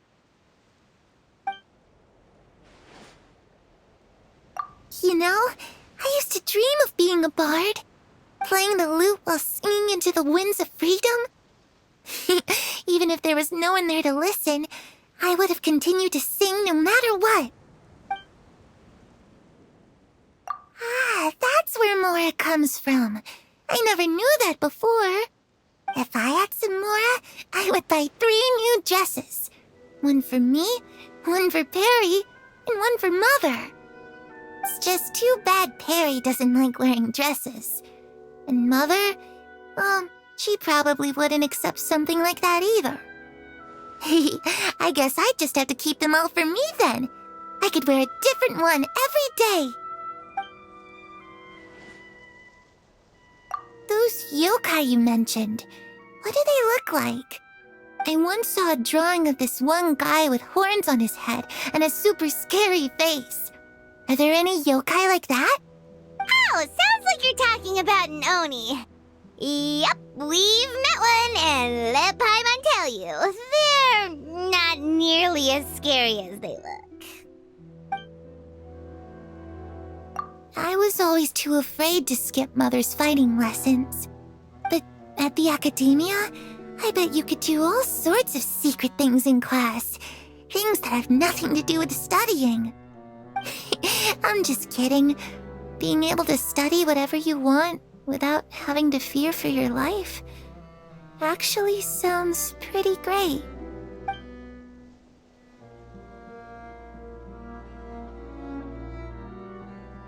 The situation was super dangerous. Lenny and Lynette were accused of committing a crime, and they were going to have to stand trial at the Opera Epicles. Oh no, that must have been hard for all of you. What happened next? Don't worry, we were able to turn the situation around super quickly, all thanks to Detective Paimon, of course. How'd you do that? Come on, tell me. Okay, so it was like this. After the failed magic show, we rushed to the scene and...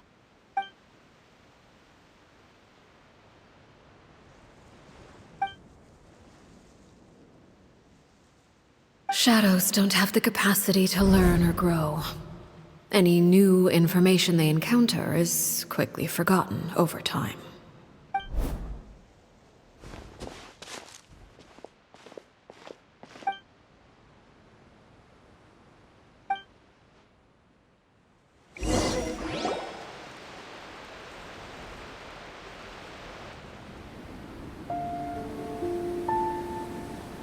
Clairvy, you've worked tirelessly from the shadows to overthrow the House of the Hearth. Now, by my authority as the Knave, I shall announce how this matter ends. You are hereby expelled from the House of the Hearth. You are no longer tied to this place, nor are you bound by its rules. You're saying that I can finally leave? I get to experience the outside world as well? Oh, I almost forgot. There's no getting older for me. Still, seeing who you grew up to be makes me really happy, Parallel. Take care of yourself. Goodbye. May we meet again someday.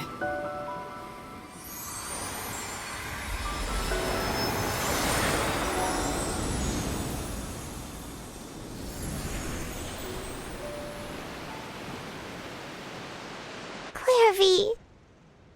She left so soon. Paimon didn't even get to finish her story. I also have certain sentiments left unsaid. I wanted to tell her that the aurora I saw in Snezhnaya was just as beautiful as the ones in the pictures. But a shadow's memories reset at dawn. Had we delayed any longer, we wouldn't have had the time to say goodbye. Whatever regrets may linger, let them be lost to the coming of a new day. Father? It's Linny! Hey, Linny!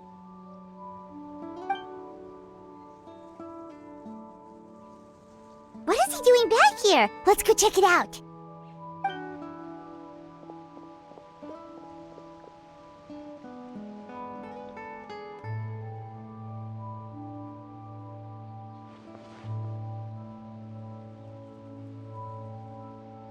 Father, the bottled flames have been administered. Filio and the others have left the house. And you? What have you decided? Thank you for giving us that choice, Father. But we never wanted to leave the house. It's the only home we've ever known. Lynette and Fremine feel the same way. They're recuperating back at the Hotel Bouffe d'été. But I decided to come back and tell you where we stood. I'm sure you're well aware of the expectations I have for you. I want you to follow in my footsteps and become the next king of the house. Yet you seem to have different ideas. I must admit, I'm rather surprised by your decision to stay. There's nothing wrong with choosing to live a quiet life. Leading this organization is a heavy responsibility, one not so easily carried by someone forced onto the throne. I just never understood what you saw in me. What made you believe I was deserving of that throne? You're brave, talented, and, most importantly, You cherish your family. You would do anything to protect them, even if it costs you your life.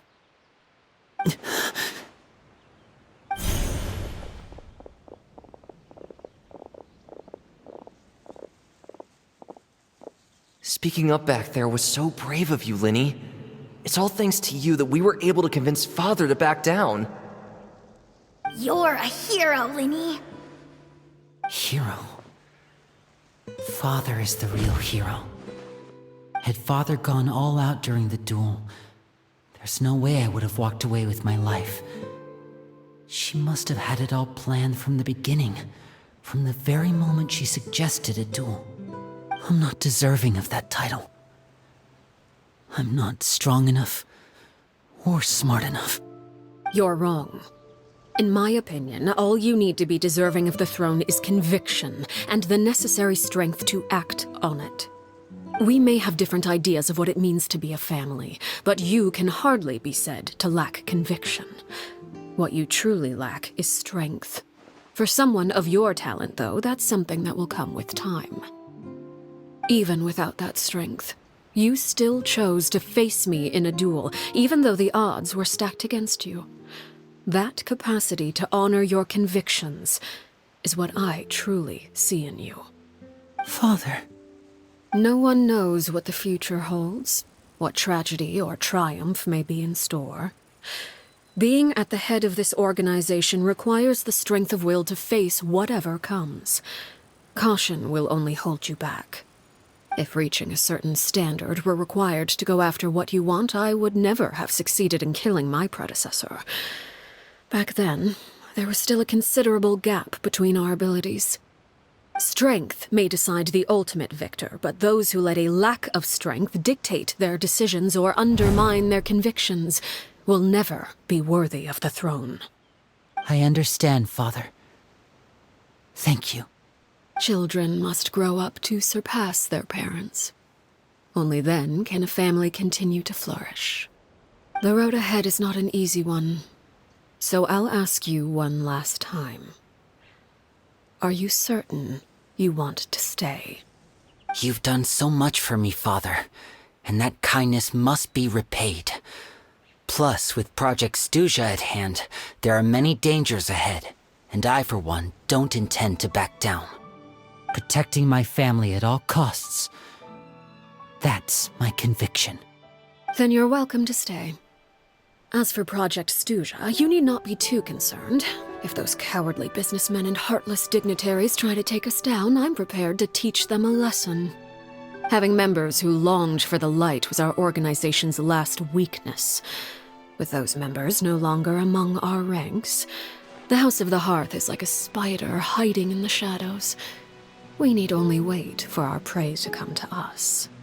At present, our imperative is to use their plan to our advantage. In doing so, a crimson moon shall rise amid the frigid blizzards of winter. No demonstration of loyalty shall go unrewarded, and no sacrifice shall be in vain. As for the two of you, whether we meet again as friend or foe, I'll remember the camaraderie we shared in this moment. No matter how arduous the journey ahead, I hope we both reach our desired destination.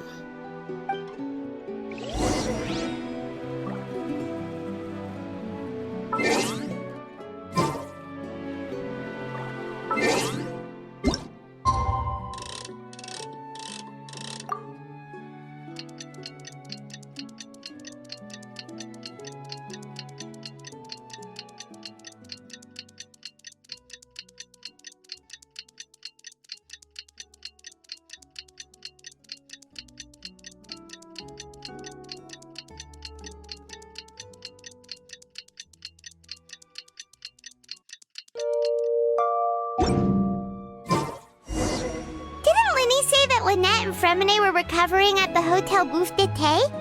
Oh, Paimon wonders how they're doing. Maybe we should go check on them.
Lynette? Fremine? How are you feeling? Much better. Whew, what a relief! What about you? Are you feeling alright? I knew you'd come out unscathed. Us, on the other hand, well, we've been bedridden for 2 days. I couldn't even turn over. Oh, and I wanted to ask, is Clairvy gone? Linny and the other members have left Poisson and returned to the House of the Hearth. According to him, there haven't been any more sightings of a spirit roaming the house. I see. I'm glad. Father came to check up on us 2 days ago and told us about what happened with Crucibina and Clairvy. Actually, I've met Crucibina before. Wait, what? You've met the former knave? Crucibina died a year after Clairvy. It was during the year between their deaths that I joined the House of the Hearth. Crucibina had an extremely cruel and radical way of doing things. While she was alive, the atmosphere in the house was suffocating. When I joined, though, the experiment she valued so much had already come to an end, and all the people involved, dead and injured alike, were gone. Crucibina never talked about the past with us newcomers. A couple of months after I joined, Father killed Crucibina and burned all her files. With that, the names of all the people subjected to her experiments, Clairvy included, were lost to the flames, along with the painful memories they represented. Father took in Lenny and me a couple months after that, but she never mentioned anything about Crucibina or Clairvy. It really seems like something she was planning to keep to herself. The last time you talked to her, did she mention why she kept it a secret for so long? She said she didn't want us to be affected by the darkness of the past. She was worried we'd develop a false sense of gratitude towards her if we knew about it. The foundation of a family should be free of any corrupting influence. Whatever happened in the past, it has nothing to do with who we are now. And that's what Father told us in the end. But I still thanked her for everything. It was only after hearing about what Crucibina did that I finally realized how insignificant our lives could have been. The members of the house meant nothing to her. To say that she valued them in any way, even just as a tool, would probably be giving her too much credit. If Father hadn't taken over the House of the Hearth, I probably would have already... Father rarely brings up the fact that she saved us. She doesn't believe that being indebted to her should be what ties us together. But even if we didn't owe her anything, we would still choose to stay. Because this is our home. We may have arguments or times when we feel wronged. Some people may even choose to leave. But as long as Father is here, we will always have a home. Whether the path before us is bathed in sunlight or shrouded in shadow, we'll follow Father wherever she chooses to go. So I wanted to say thank you for helping us make it through this crisis. Without your help, we could have lost a lot more along the way. Oh, we didn't do anything, really. Of course. You're welcome anytime. Are Filio and Nantoy okay? I actually saw them at a cafe this morning. They didn't recognize me. From what I could tell, they were drinking coffee and talking about one of the operas that started running recently. They seemed happy. If I had to take a guess, I would say they finally found the kind of life they always wished for.